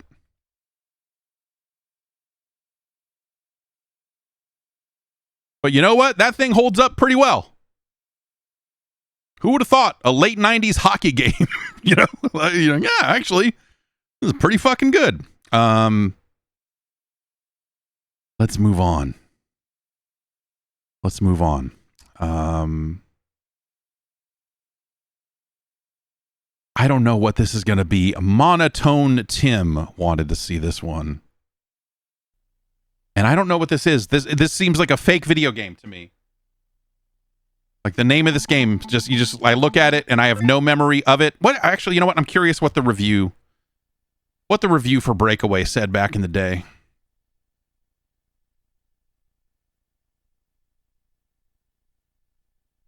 Perhaps we did not review Breakaway 98. Oh, no, we did. Ryan McDonald, our go-to reviewer for anything sports related, because he was an athletic dude, though he was more interested in boxing, gave it a 7.8 and said it can easily be called the best hockey game on the N64.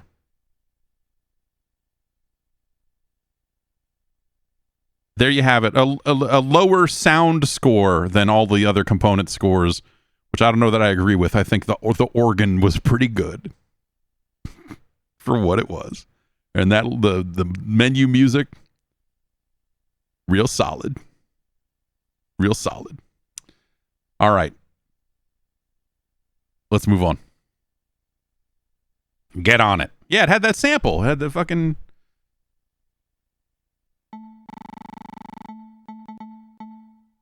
See that turntable?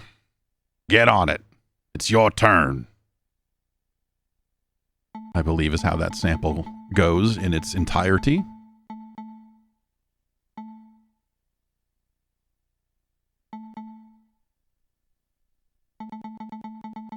I don't know. This doesn't... Starshot Space Circus Fever doesn't seem like it could possibly be a real video game. It even has built-in save support.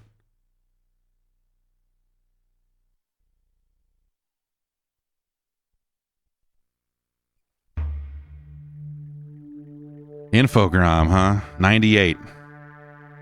Does it have a My 98 sample? See, now that one. Oh, yes.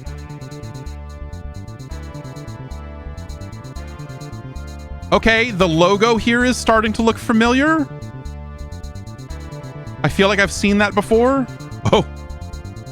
Before we go any further, friend. Before you see what's around this next bend, might I trouble you for your...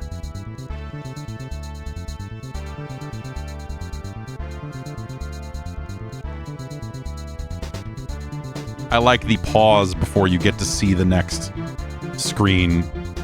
Like you go a little bit further through the tunnel. I don't have an easy way for us to take advantage of this. We're not gonna play this game widescreen. That's outside the scope of our science here.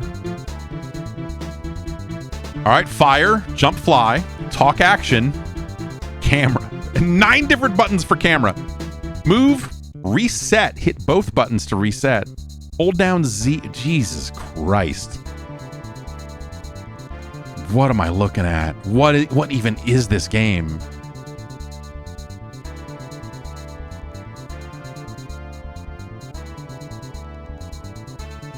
I'm still not sure anything, genre, anything. Like, I don't know. Like, the name of it, Starshot Space Circus Fever, feels like a game where I'm going to be, like, doing platforming as some kind of shitty clown. But this intro menu looks like a shitty Forsaken / Descent style game.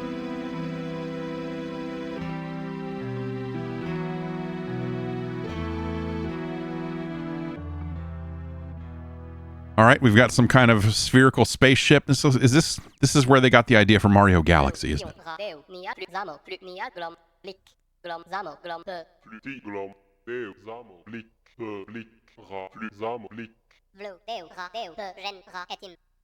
Blick, blick, he says.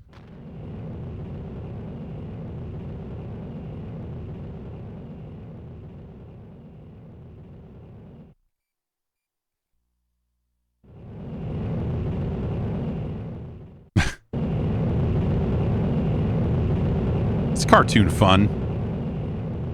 We love cartoon fun, especially when it's rendered in some of the shittiest looking polygons you can imagine.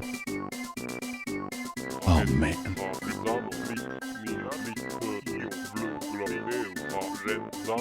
Space Circus Parade Missile. Last time I asked someone if they wanted to see my Space Circus Parade Missile, I ended up on a list.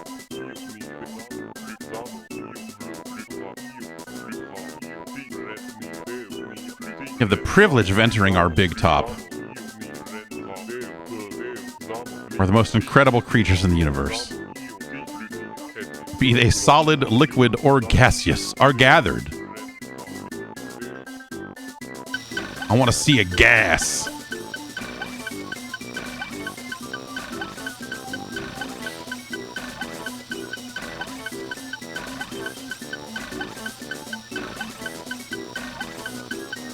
Oh, don't shoot my big top circus parade missile. It hates it when you do that. Fuck. No circus here, I guess.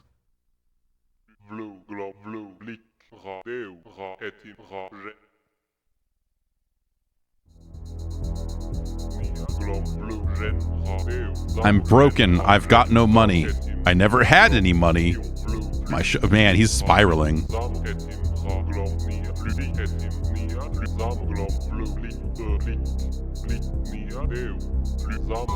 And now my missile parade has been destroyed.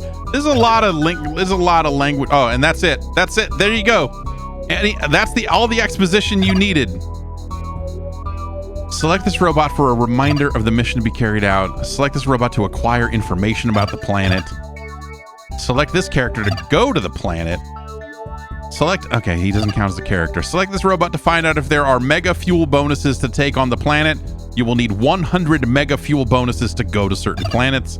Select this robot to play heads or tails. What?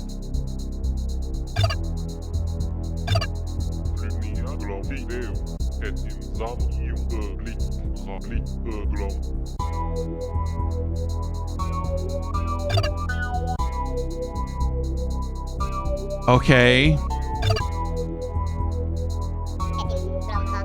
Identify the destroyer of the missile, and you must collect the mega fuel. Choose this planet to explore it.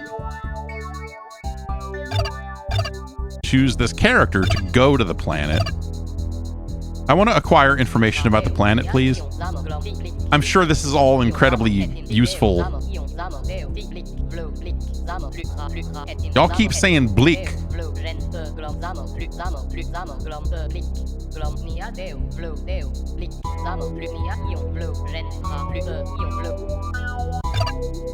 That doesn't seem like information I actually need. Hey, are there mega fuel bonuses to take on the planet? There is more. Great. Can't tell me how many. Okay, explore? Will fall, you're gonna go down to 10 suns and...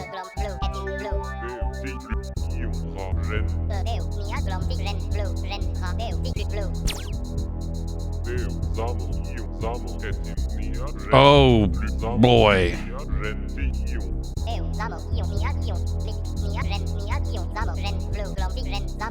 He's the star juggler.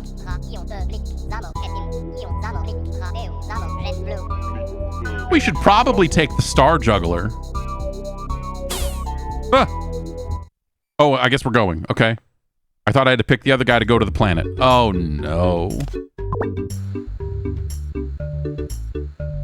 I am an information balloon. Look out for the others. This isn't a real game. Are you fucking kidding me? This isn't possibly... No, this... And if I hold down Z, I can... just like the control said, if I hold down Z, I can move the camera at will. And then I can hit Z and R together to recenter it. Jesus Christ. And if I hit B or A, I can zoom. How far out can we zoom? Why? Why would you do this? What maniac?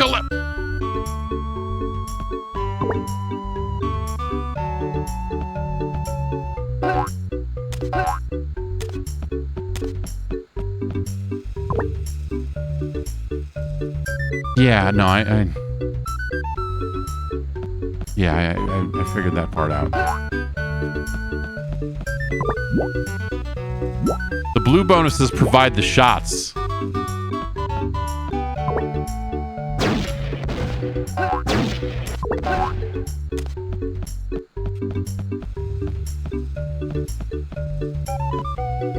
Fuck you. There's no way that this is a real video game. I died. Did I die?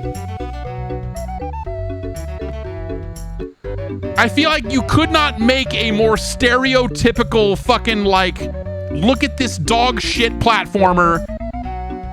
Look, like, this is like a fake N64 game that it, like, a small team of independent developers would make decades later and go, look at this. I don't know. You're a fucking acrobat guy. You're the star juggler. Fuck you. I'm not the fucking star juggler. Are you?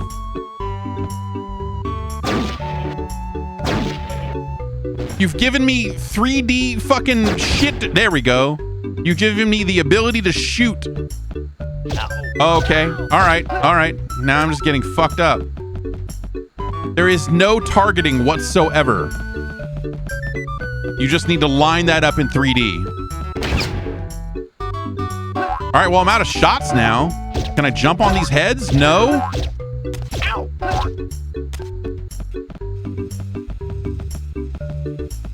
What are you? What is anything?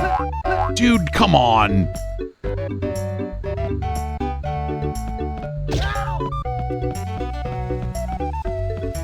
This is a classic Electronic Arts logo? What am I looking at? Okay, no double jump. I guess we go this way. We've spent all our shots. Okay, here's some more. Direct your shot with a stick. Keep B pressed. Okay, okay, okay. Why? Okay, I'm too close to that wall, so I can't jump my full height because it's hitting. Look at this fucking video game. Look at this video game.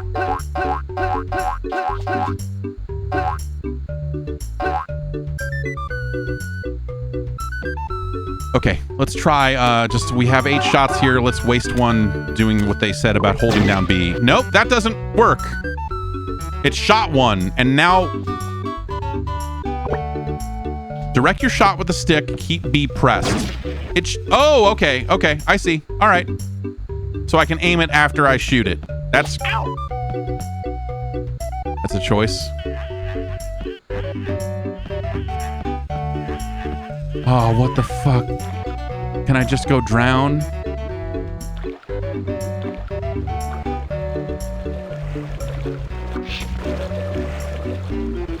Okay, cool.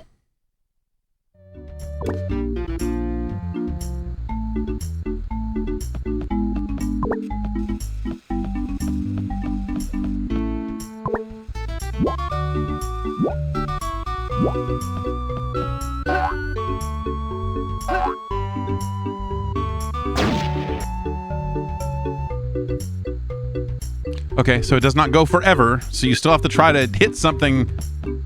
This is a great game. Yeah, start another game. Yeah, does it say, hey, rip the cartridge out and fucking start another game?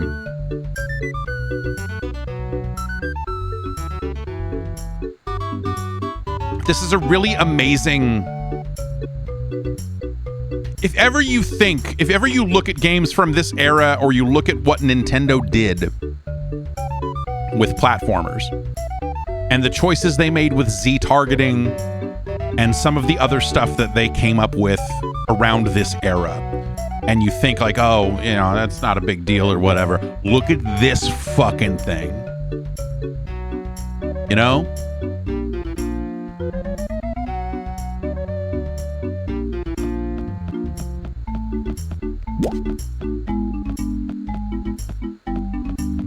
Oh, what? Ah.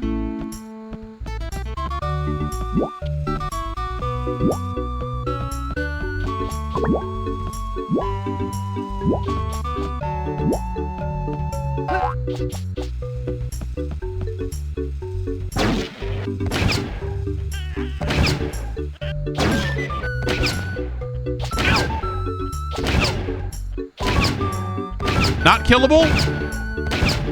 Why?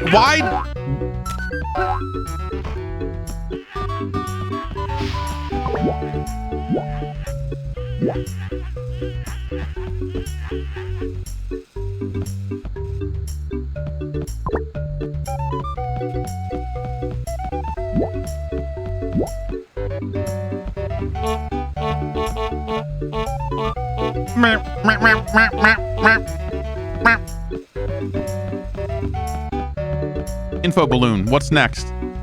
By keeping A pressed, you can carry out 3 different jumps. That's not a So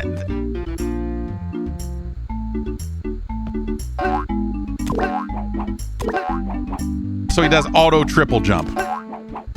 And if you hold it down, he will continue to do his highest jump. 98 this came out. There were other games to look at for examples as to what you might do control-wise in a game like this. Not to say every game needs to be the same. But if your options are make a good one of these or make a bad one of these,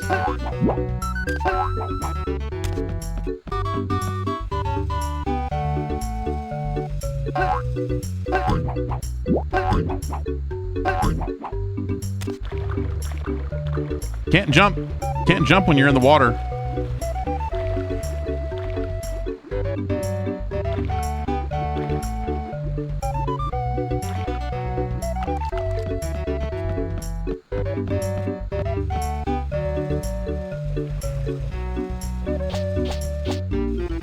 What is this fucking guy up to?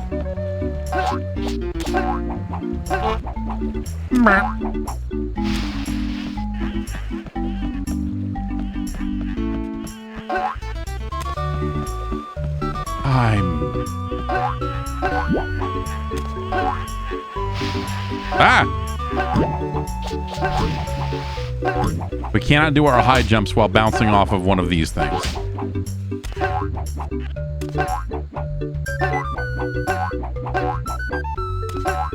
Speedrun tech right here.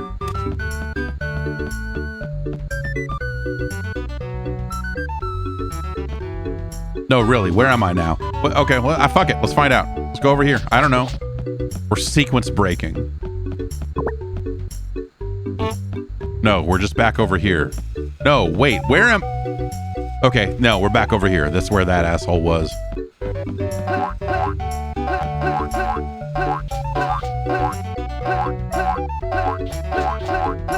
This is where Skyrim got the idea.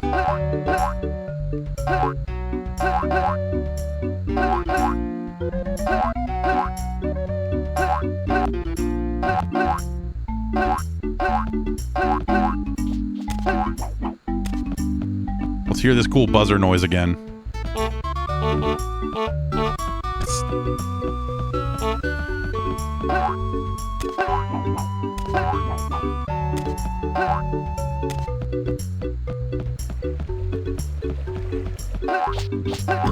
Everything respawned.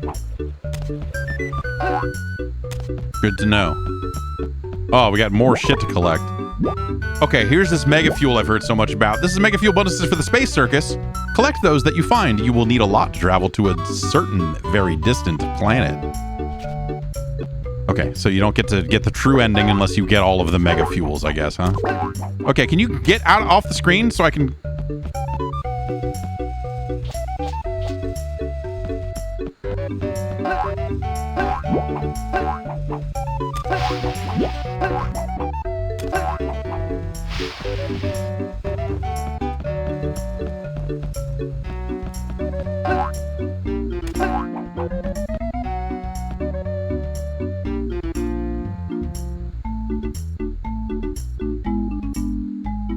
We got an arrow pointing up over there to go up this way. But we could also just jump over this and get here. Nope, we fucked up again. This is back to the beginning. God!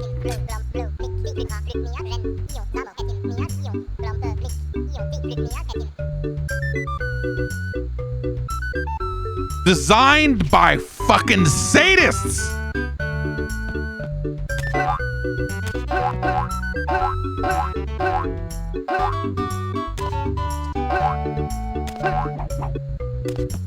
I bet speedruns of this game are real fucking weird, aren't they? This seems like the sort of game that would have attracted a fucking disgusting audience.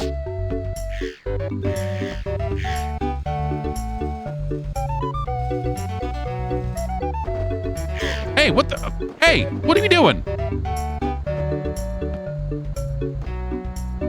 Can I kill those guys? Can I get over there? I mean, I'm sure I can, but like... To what end? Ah! Great camera. Oh, hi. Oh, okay. Oh, you okay. Can I kill anything in this game? Oh, shit. This fucking camera. I'm gonna kill myself. All right, now we're going back down. That's not...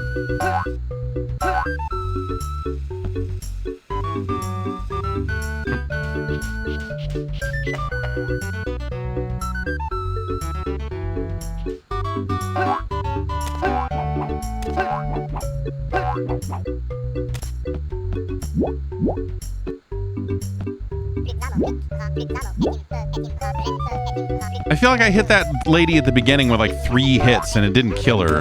It didn't even knock her back. Like, I don't understand what... Okay. It is enough to cross the... It is enough to cross the light wells to save the game.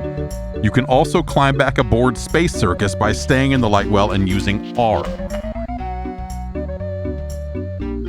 It is enough.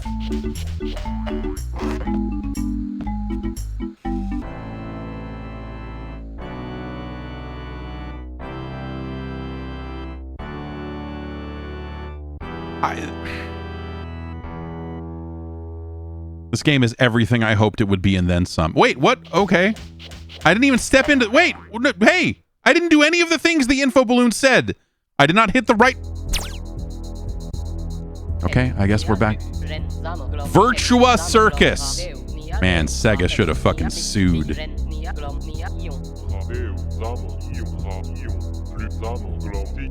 Yeah, that's Circus for the brain dead as opposed to this brain genius thing happening over here. They always dogging me. I'm going to contact him and tell him what I think of him.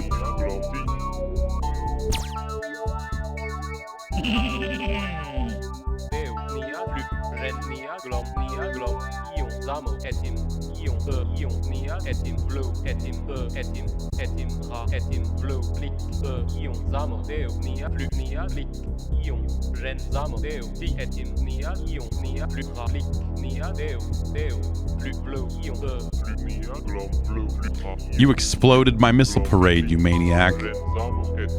Again, we don't get writing like this anymore. I assume this game was originally written in French and then poorly translated.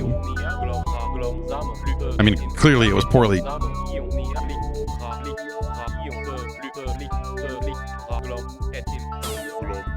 It gives the game of like this style of writing gives the game a vibe that normally you would have to go find the most broken fucking European developed PC game from like 93 or 94 to find this level of fucking what the fuck did you just do?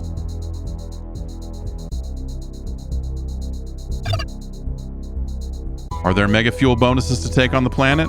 There is more mega fuel to find. Good to know.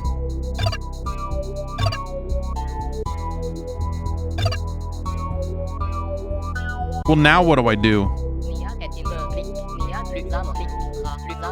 I do know that the legs of Virtua Circus are a bit shaky. Is that literally? Or me smashing some scrap iron, little...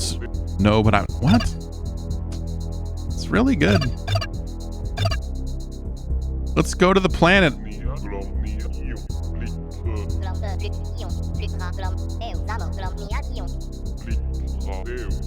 Go see the Virtua Circus and try to find some way to get that insult to our noble profession off of this planet. Okay. Okay. That's about as clear as mud. Hundreds of killer robots from Virtua Circus are looking for you so they can bump you off. We don't use the phrase bump you off often enough anymore.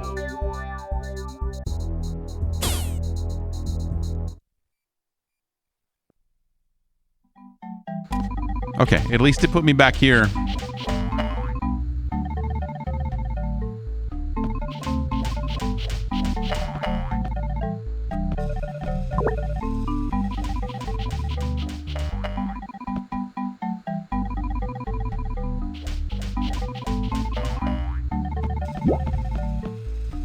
Why can I shoot?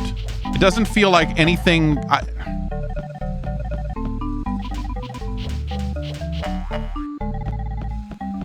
I missed that one. Oh, okay. A map. Hold Z and push start. Fuck me, man. And you just leave it up like it was Doom. Ow. A lot happening on this screen right now.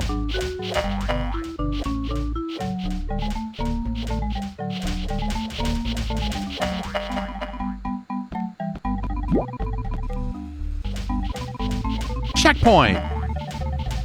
Time bonus.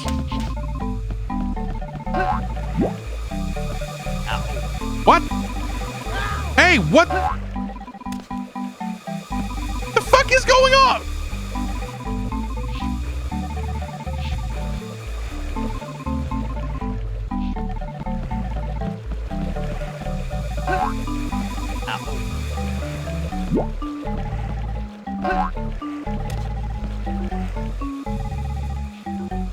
This is a...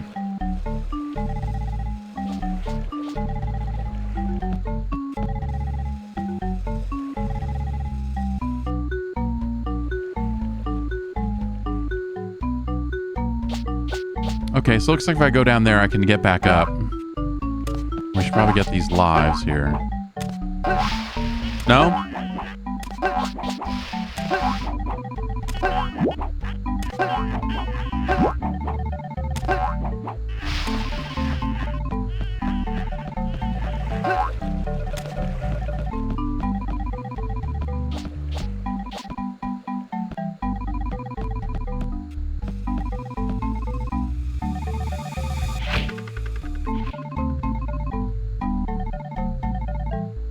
Oh, yeah?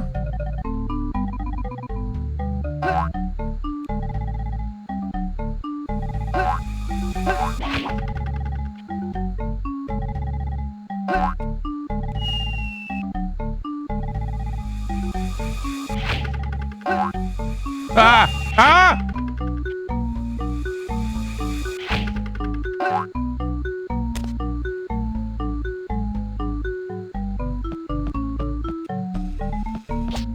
Can I kill anything?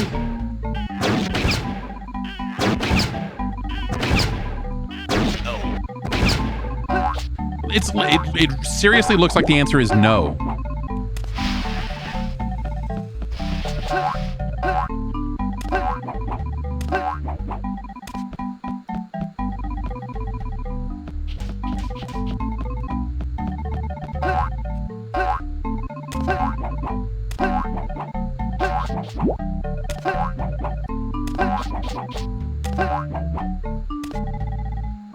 This is my guy, right? What are you doing, Stan? What are you doing?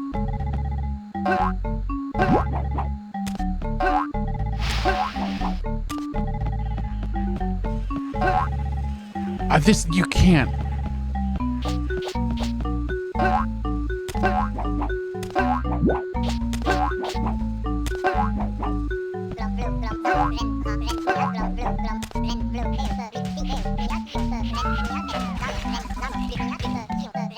Oh, okay.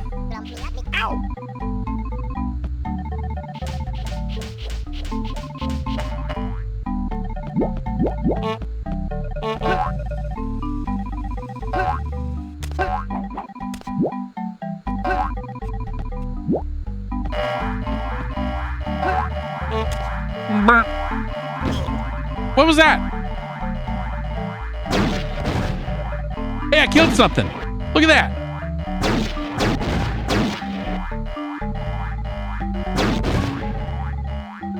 Look at that. We killed something. Finally, the violence that I crave. The bloodlust I have as an American. Finally being satisfied. What? This camera won't even let me rotate it the way I want to. Is this a way? That is a way. Is that the way?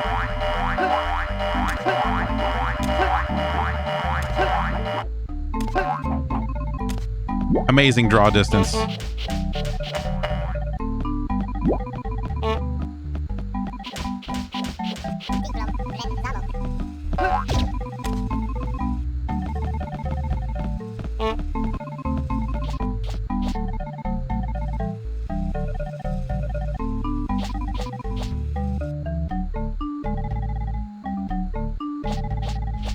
Okay, there. We want to get to the X, presumably.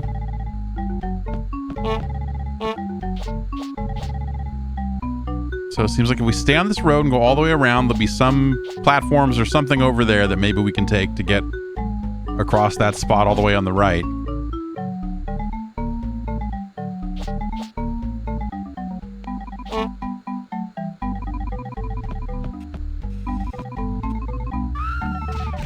This is probably not the right...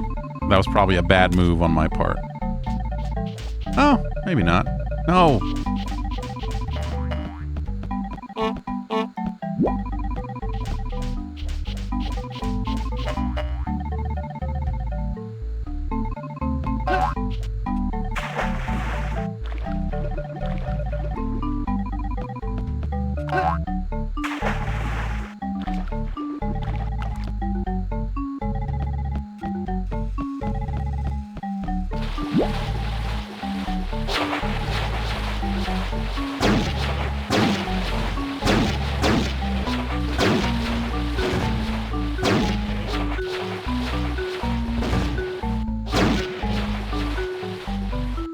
That's right. You're fucking with the Star Juggalo.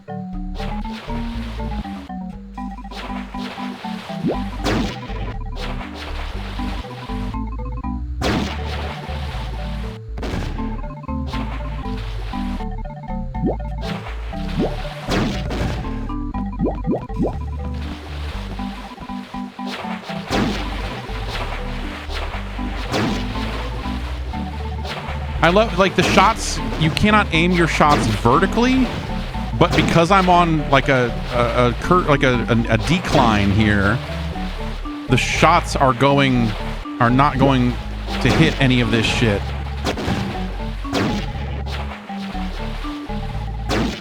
Your shot needs a shadow. Also, everything needs everything.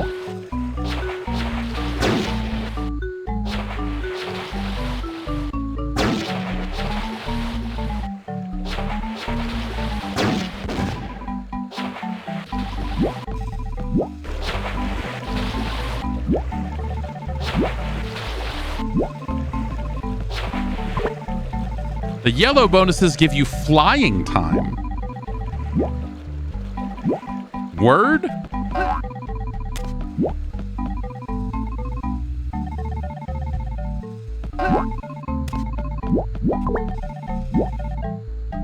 Double press on A. I think I will double press on A.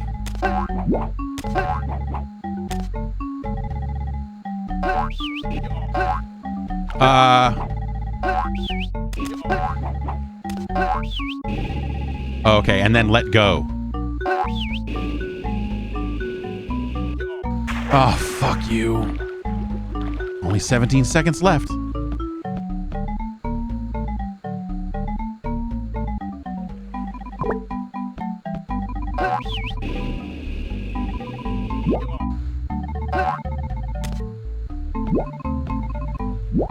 I can't believe this game, man. This is...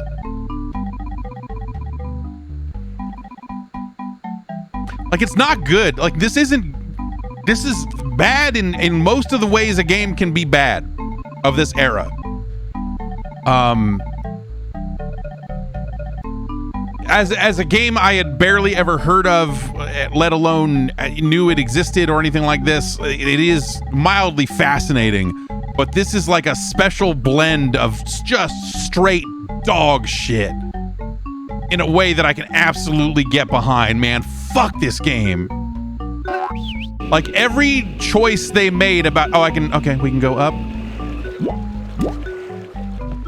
Every choice they made about how this thing should control is diabolical.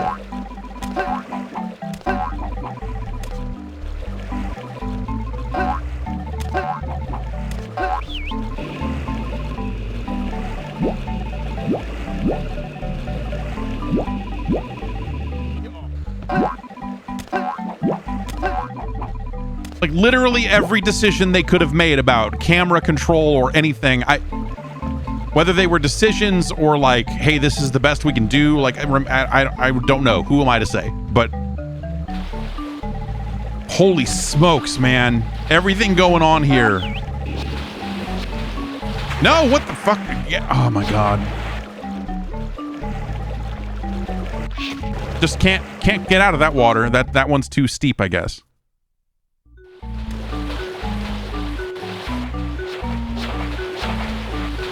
The funny thing is that they have all of these kind of specific camera controls for holding down the Z button, but the C buttons also rotate the camera, which they don't tell you. Instead, they say hold down Z, and then you can hit A and B to zoom out, and you can move the analog stick to move the camera where you want to. Like, that is how they tell you to move the camera. But the C buttons do what they should do. They are camera controls. And that's maybe even crazier. Even the map is hold down Z and push start. Like, they made a lot of choices control-wise here for a game that, you know, you could have had the left trigger do the map if you wanted to. I don't know. Maybe not the most comfortable input because you're using the analog stick, but Jesus.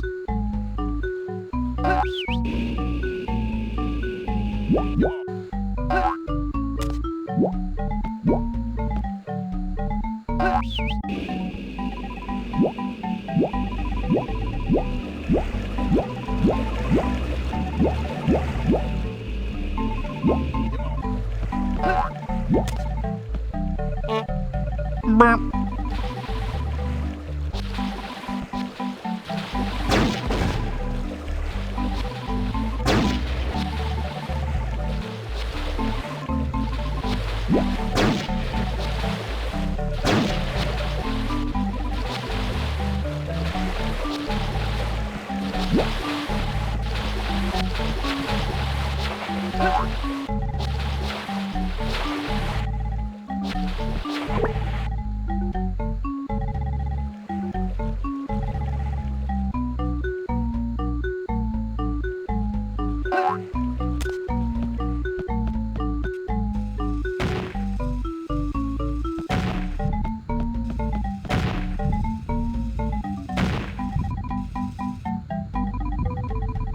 It looks like that X is on the mountain, so I probably need to go around this way and get up high. It's probably not going to be as easy as just like, it's right down here, buddy. In fact, is it that robot? Is that what I need to get to? I mean, the arrow is pointing that way, so I feel like... No, but this is going up, so... Oh, Jesus!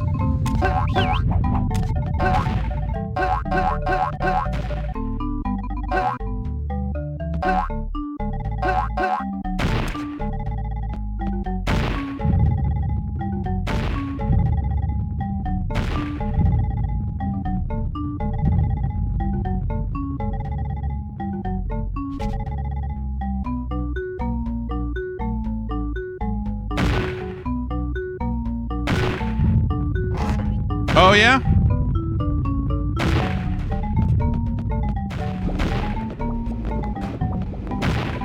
Wait, maybe I can just fucking fly there. Oh, we're almost kind of there, right? I mean, no, we're walking around the wrong way.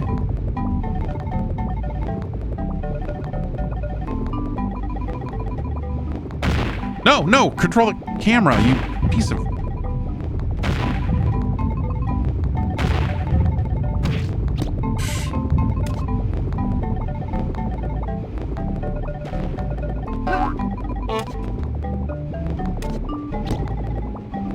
Oh, hey, it's one of these fucking guys.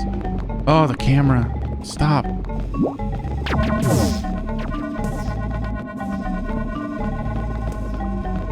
I don't know what that noise is, but it's not good.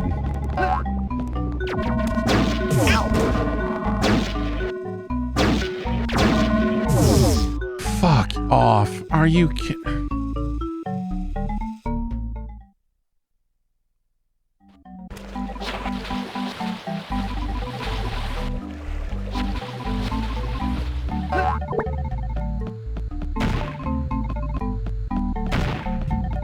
Okay, so those robots are just, that's just one of those robots up there, right?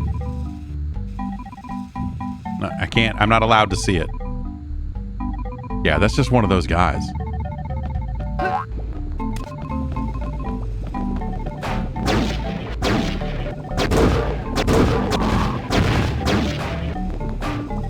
Seems to be 4 shots to kill one.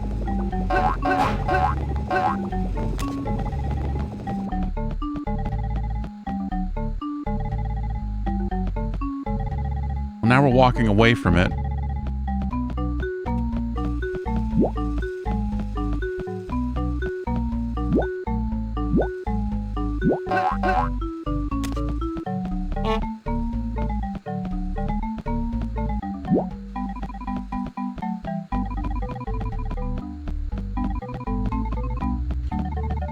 All right, so this... In a normal video game, you would see those things there and go, oh, there must be a secret or something here that it's pointing me to. Not here. They just thought it would be cool to put... Fuck off. Fuck off, fuck off, fuck off. Leave me alone. Okay, we're back here at the map. Let's try taking it up.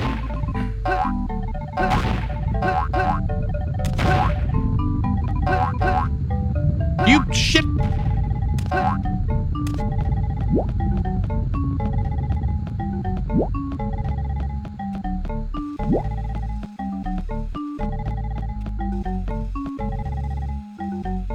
This seems impossible, man. This seems like, just as a concept, again, like there's a part of me that just feels like this can't be happening.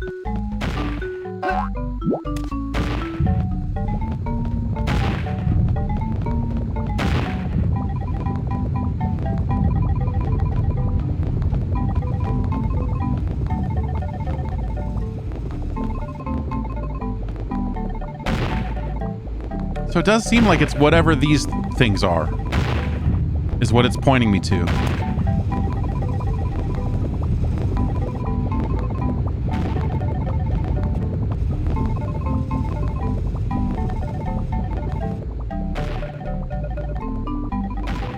What is that?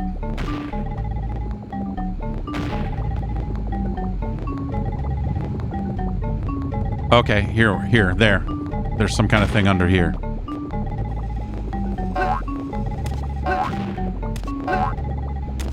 Do I... Apparently I don't have any flying juice.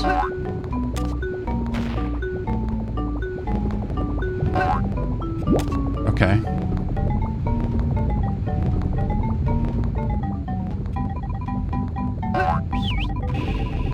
Down, down, down, you shit. Fuck.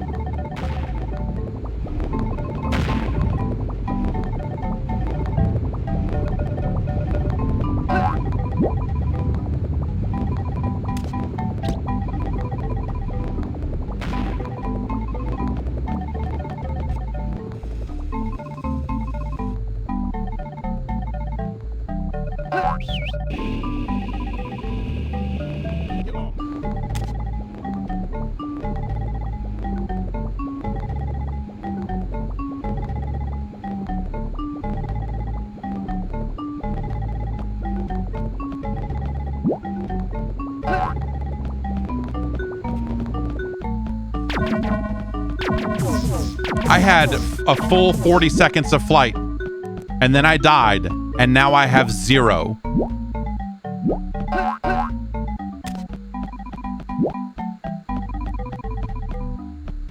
Zero!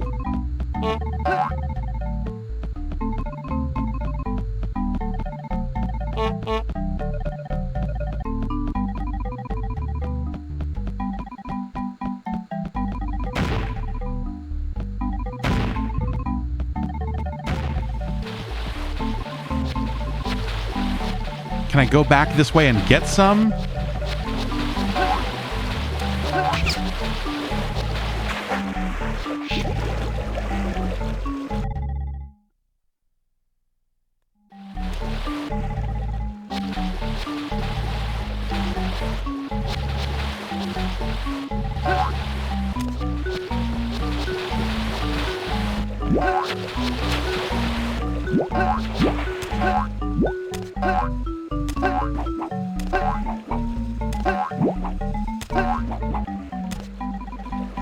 Surely 8 seconds will be enough.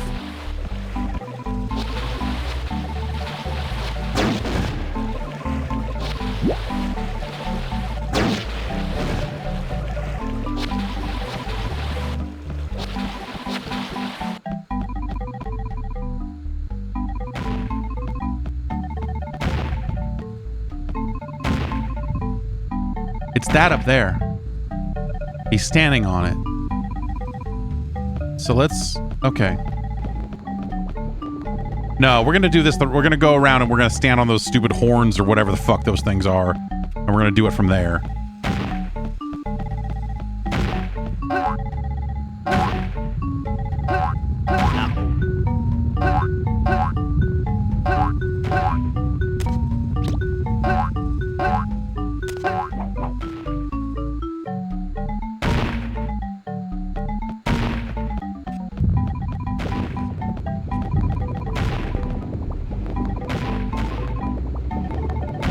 Because if we do this, we can get a couple more seconds. No, you fuck...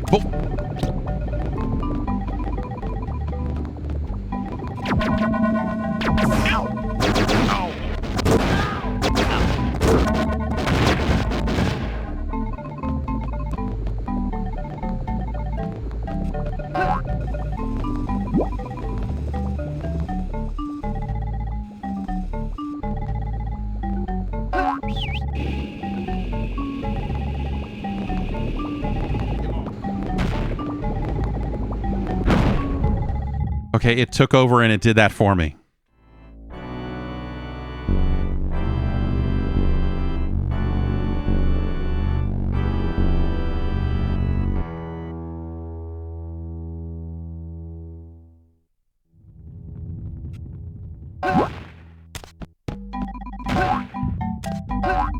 V, I guess, for Virtua.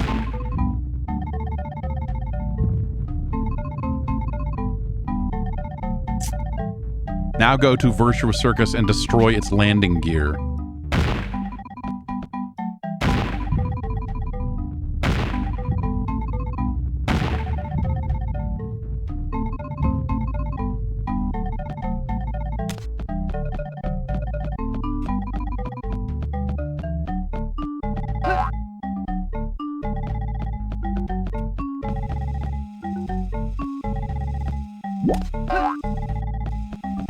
Now the question is, do you think we have to go back the way we came, or do we go to this area that we haven't been to yet and find some magic thing that's going to shoot us across that gap?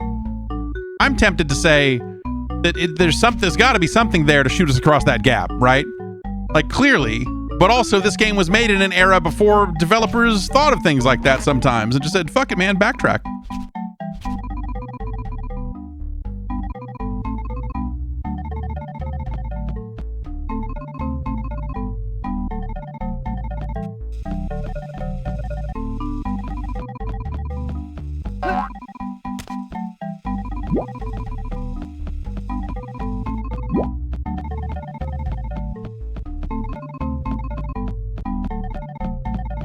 That would be the way we would go if we wanted to backtrack. But if we go all the way around, can I get on? Oh, of course, because yeah, there was the path. Oh, you fuck.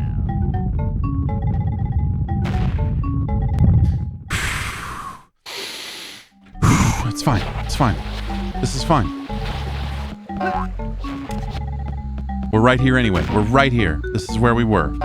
We lost, 7 or 8 seconds of flight, but who needs it? Ow. I hate this! All right. No, you jump on the... Who left that in there? Ow. Oh my God.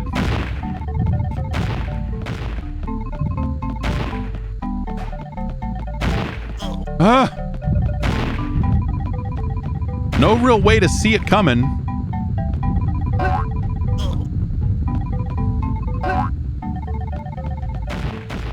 And it just goes down right here. Wait, what?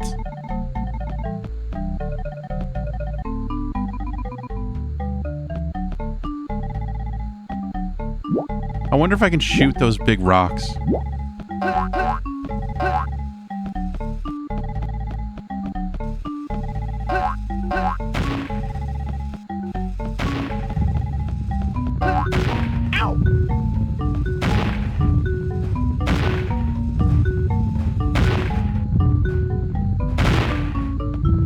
There. This is what we're looking for.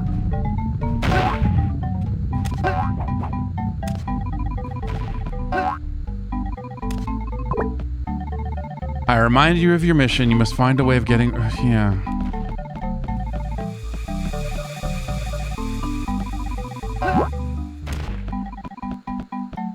So now we're over... Yeah, okay, good. We're here. No, I'm not. I'm trying to turn off the map. Ah!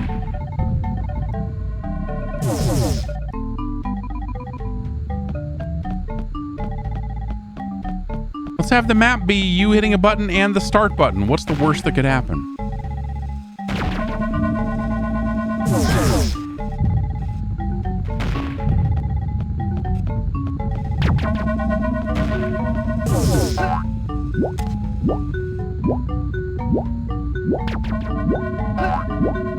This is, I think, what we've been looking for. You're just flying out there. Okay, yeah. I'm just gonna hope for the best. We gotta catch some of these on the way or else we're gonna die.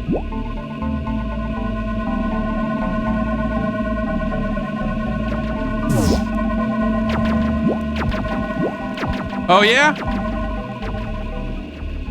Am I just not on the map anymore?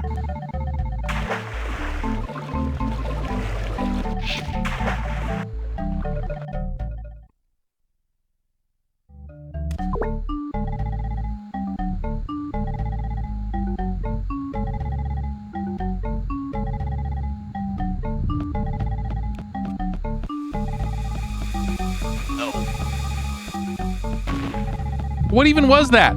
Just something showed up on the screen and hit me and fucking flew away.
Okay. Landing gear.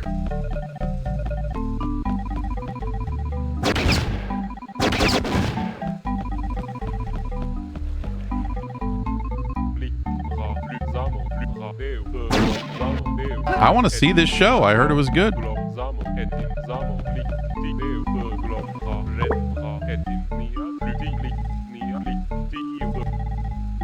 The sharks eat everything, even the legs of the spaceships. Okay. So I need to trick the sharks into eating...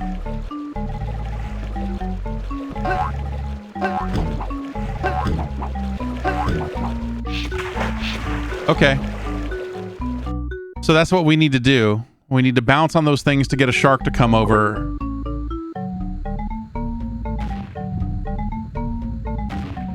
Fuck. We're checkpointed all the fucking way.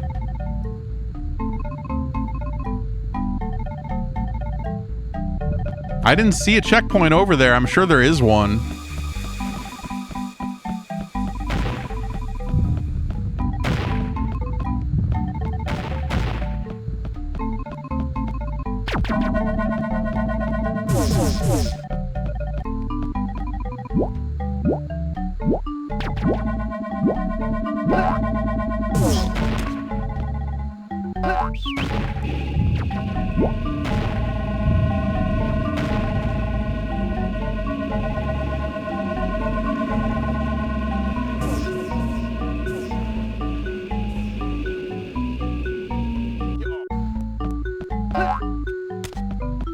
Let's maybe make that our first order of business here. See if we can find a checkpoint. There.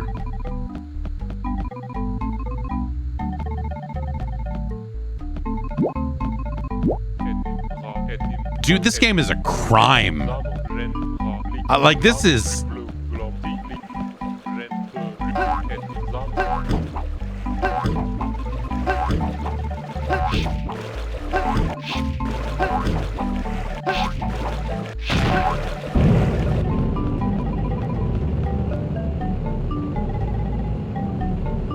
Trying to rotate the camera. Can't.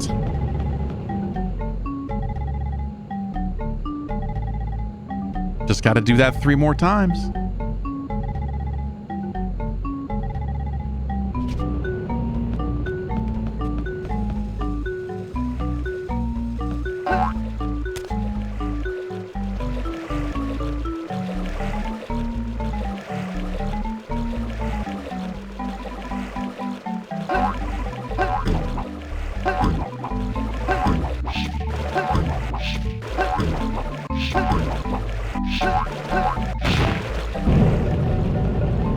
Easy peasy.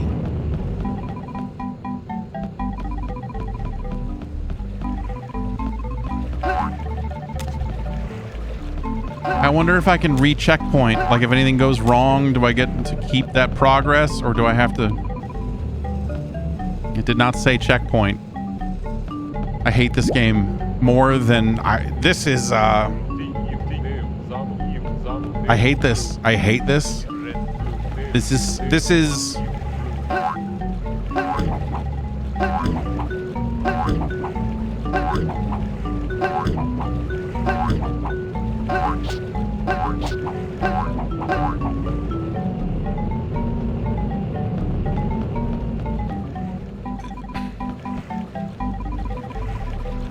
You gotta hit them all. See, I didn't hit that first one.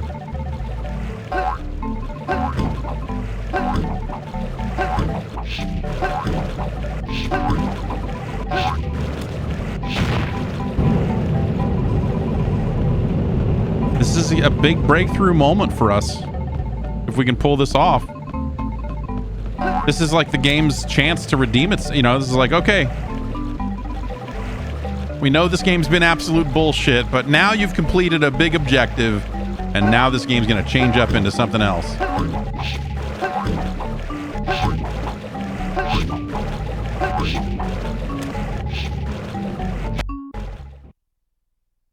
Right? I think it's going to fall on top of us, but... Oh, no. Okay. It's just going to lift off. That was surprisingly easy. Turns out. Yeah! Fuck you. Yeah! Another yeah for the soundboard.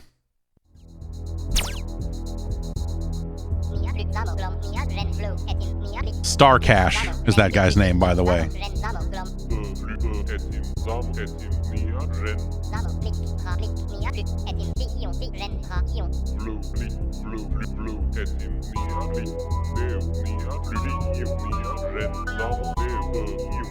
If I had any faith in this game's story to do anything, I would assume that this guy is the actual bad guy. An unknown robot is approaching and asking to see you.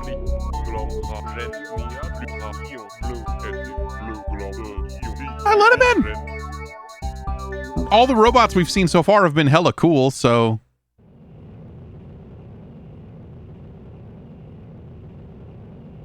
Seems trustworthy. We're gonna give the Covenant back their bomb.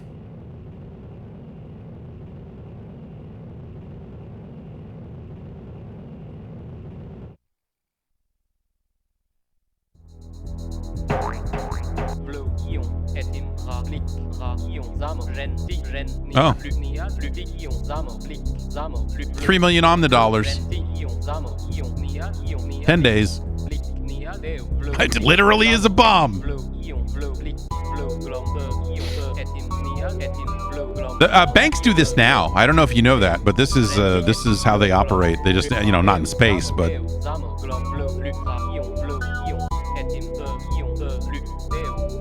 yeah, I've got one of these over here. So sign up for the Patreon, or else this is basically going to happen to me.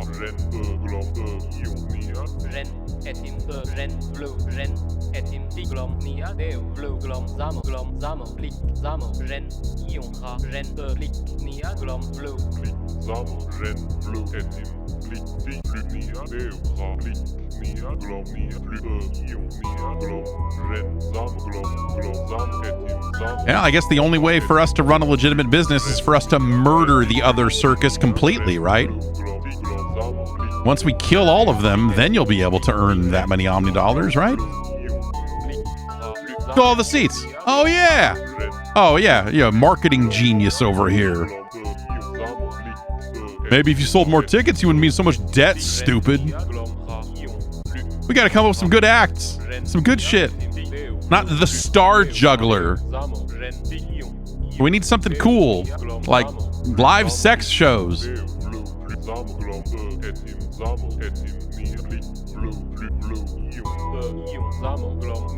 A detector, a device that would identify the rarest things in the universe.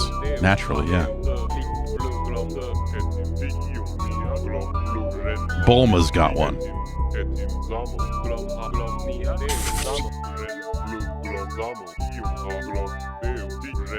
I hope you were all dead. I hope you are all dead in way less than 10 days.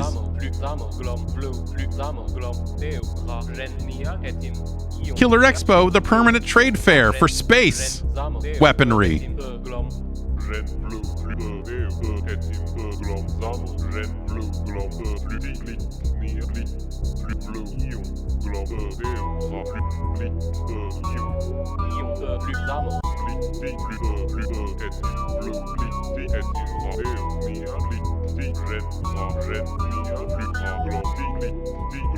Sometimes you wonder, you know, when it comes to games,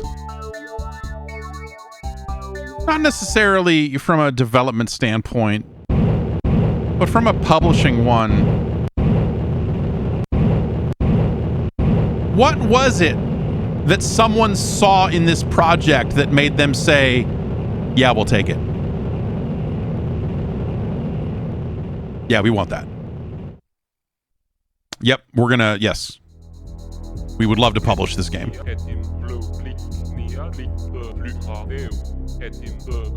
Virtuous Circus is also here. Like, what did the pitch deck for this look like? Like, what, how did, because this wasn't developed internally at Infogram, was it? We'll look. We'll look. We'll check out the new planet here for a minute and then find the detection system and get some mega fuel. Can I talk to the bomb? No?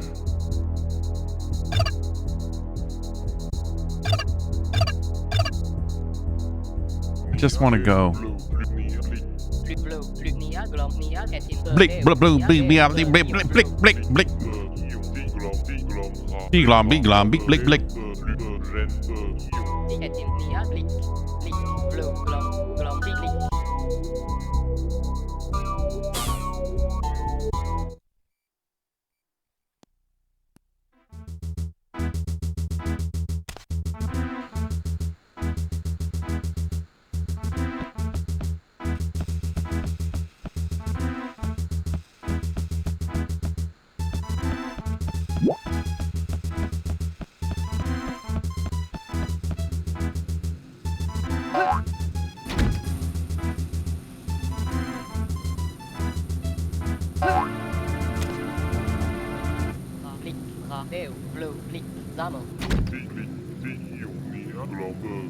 Some of the ships in the Astroport suddenly started going crazy. It's as if there was an epidemic.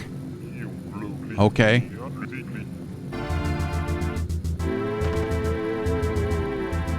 Fuck.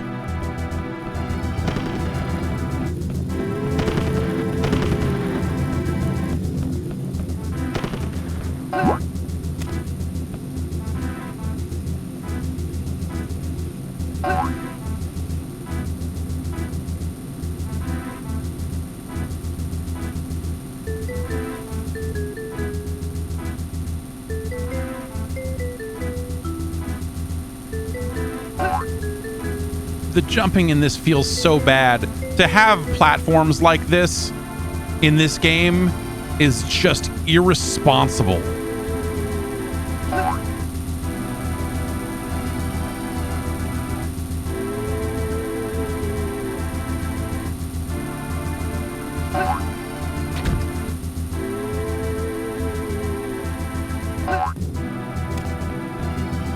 Same thing's happening here, apparently. Ah, cool.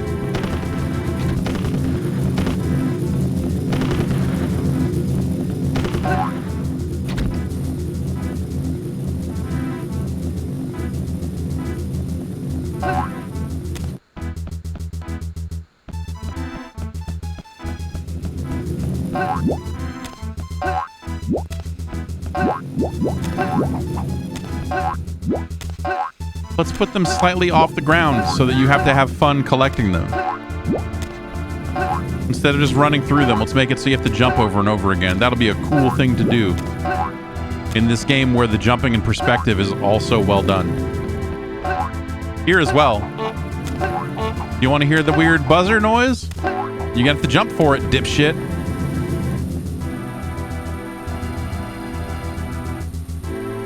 Start another game.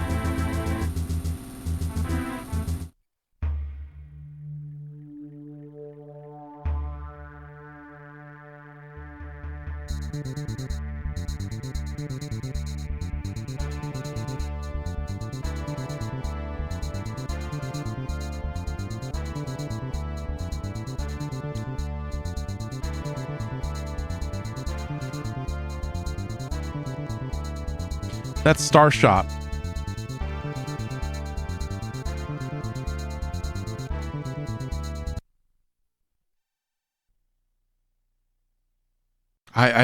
This is,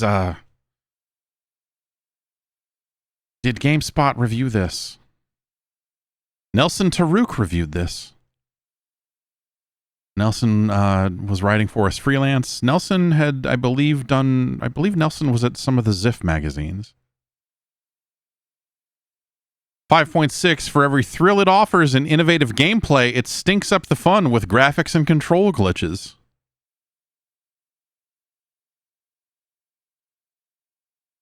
Why did I make Nelson play this? Because the alternative was me playing it.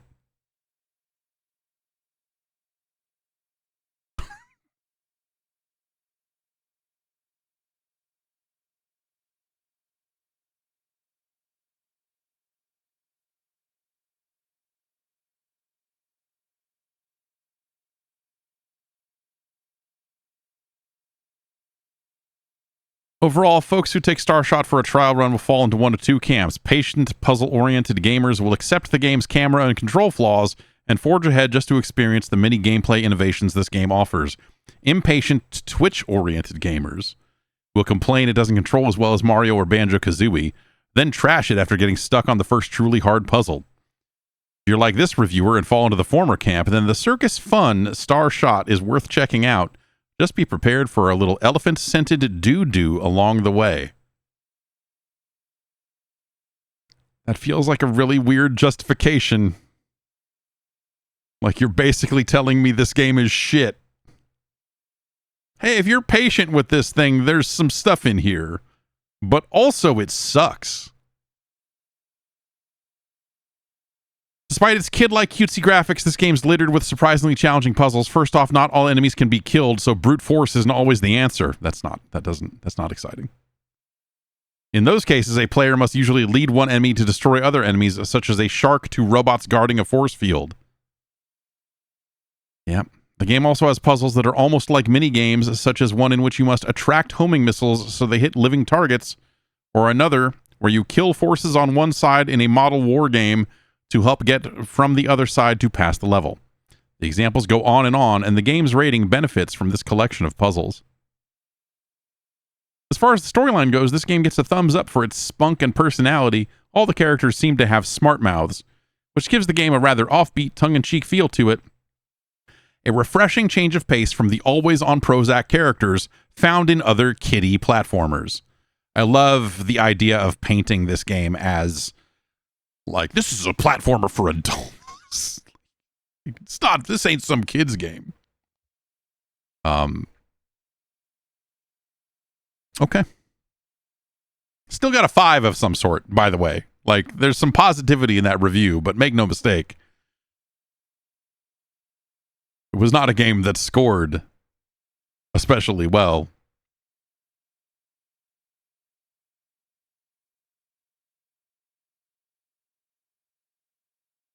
I mean, it's no Star Fox 64.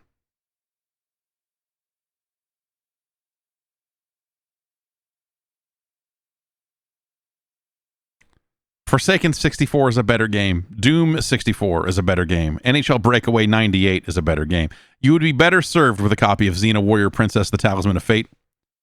Cruisin' USA is a fucking light in the darkness compared to this. Oh my God. Toy Story 2. You'd be better off with Toy Story 2. WCW versus NWO World Tour is a better game. Fighting Force 64, I would much rather play that thing than this. Madden Football 64 is a better game. Namco Museum 64 is a better game. Tonic Trouble is a significantly superior product, and I think actually does a better job of like some of the stuff that, you know, when we think about the review and some of the things that were said in there about the gameplay variety and a lot of things of that nature. Like, as far as French platformers are concerned, Tonic Trouble, I think, does a better job of offering some variety and things in it that are not just you shooting everything. Like, Tonic Trouble is the better Starshot in every sense of the word, I think. Power Rangers Lightspeed Rescue is a better game. You'd be better off with a copy of Rat Attack.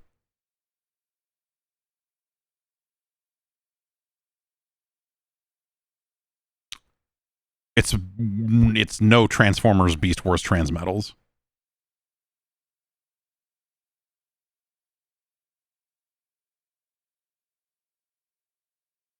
Is it better or worse than Milo's Astro Lanes?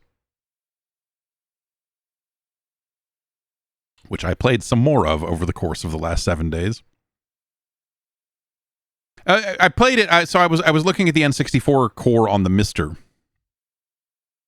for the first time in a while, and I didn't necessarily go back and forth A/B between one or the other, but that game runs better on the Mister than it does on real hardware.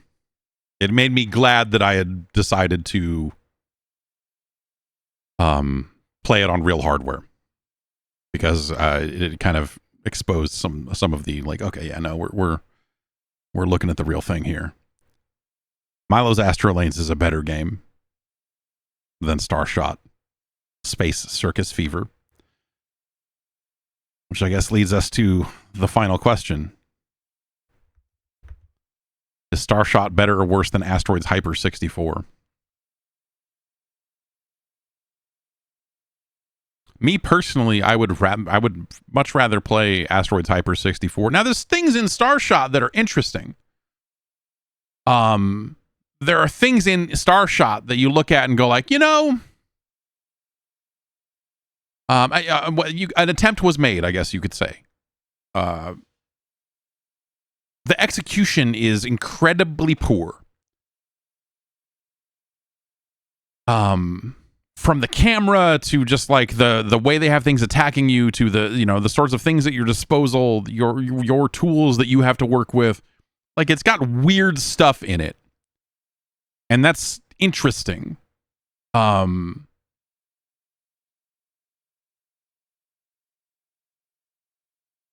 it's a miserable experience. Asteroids Hyper 64 is like, it almost feels like a crime to take a game like Asteroids Hyper 64 and go through the process of manufacturing it as a cartridge. Asteroids Hyper 64 has the look and feel and sound of like a shareware game. Like, send $5 to unlock the next episode of Asteroids Hyper 64, and we'll throw in classic Asteroids. Like, it just feels like the fucking most dog shit Amiga game. Yeah, it looks better than an Amiga game would, or I mean, it looks more polygonal than most Amiga games would, I suppose. Weirdly enough, like, you could do a better version of that game in 2D on an Amiga. Than they did with Asteroids Hyper 64.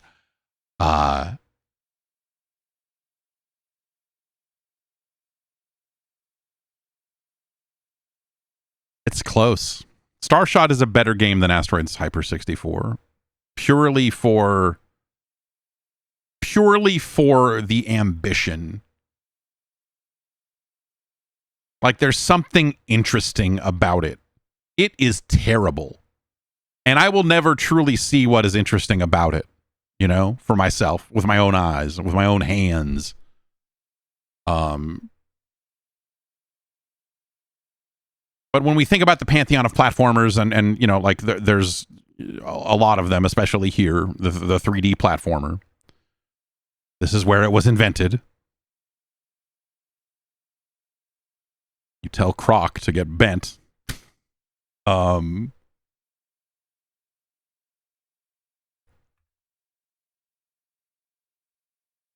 Starshot at least has that. Is it a capital S? Looks like no.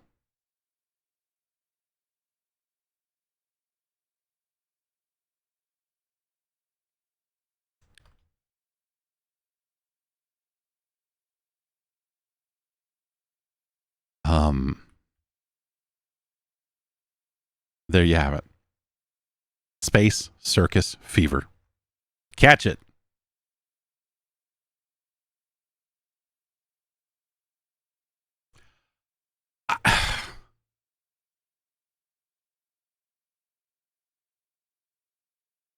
I can't believe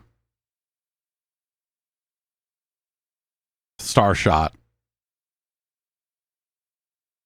Like, you can aim the shots with the analog stick. but the tools they give you to line up those shots are miserable to non-existent. If you happen to be standing on a sloped surface, it shoots the shot down, and so it goes below the shit you're aiming at. Like, it's really profound, the ways in which that game is fucked. And I love it. I love that game sucks so goddamn much. Oh, I could get a boxed copy of Starshot for $400? Yeah, let me get right on that. Let me get right fucking on that. I love playing these N64 games because holy smokes. A wide variety. I never would have expected to come away from a hockey game of this era feeling so strongly about it. And Starshot is a surprise as well.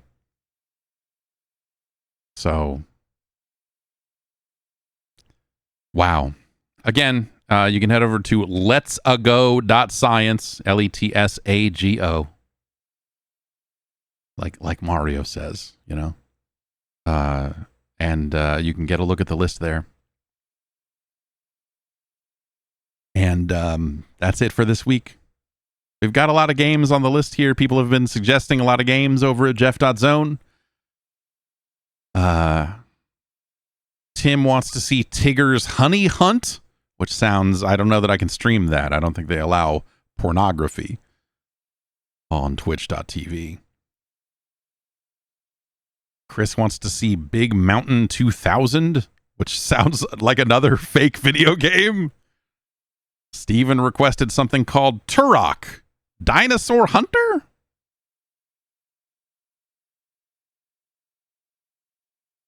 We'll get to some of these next week.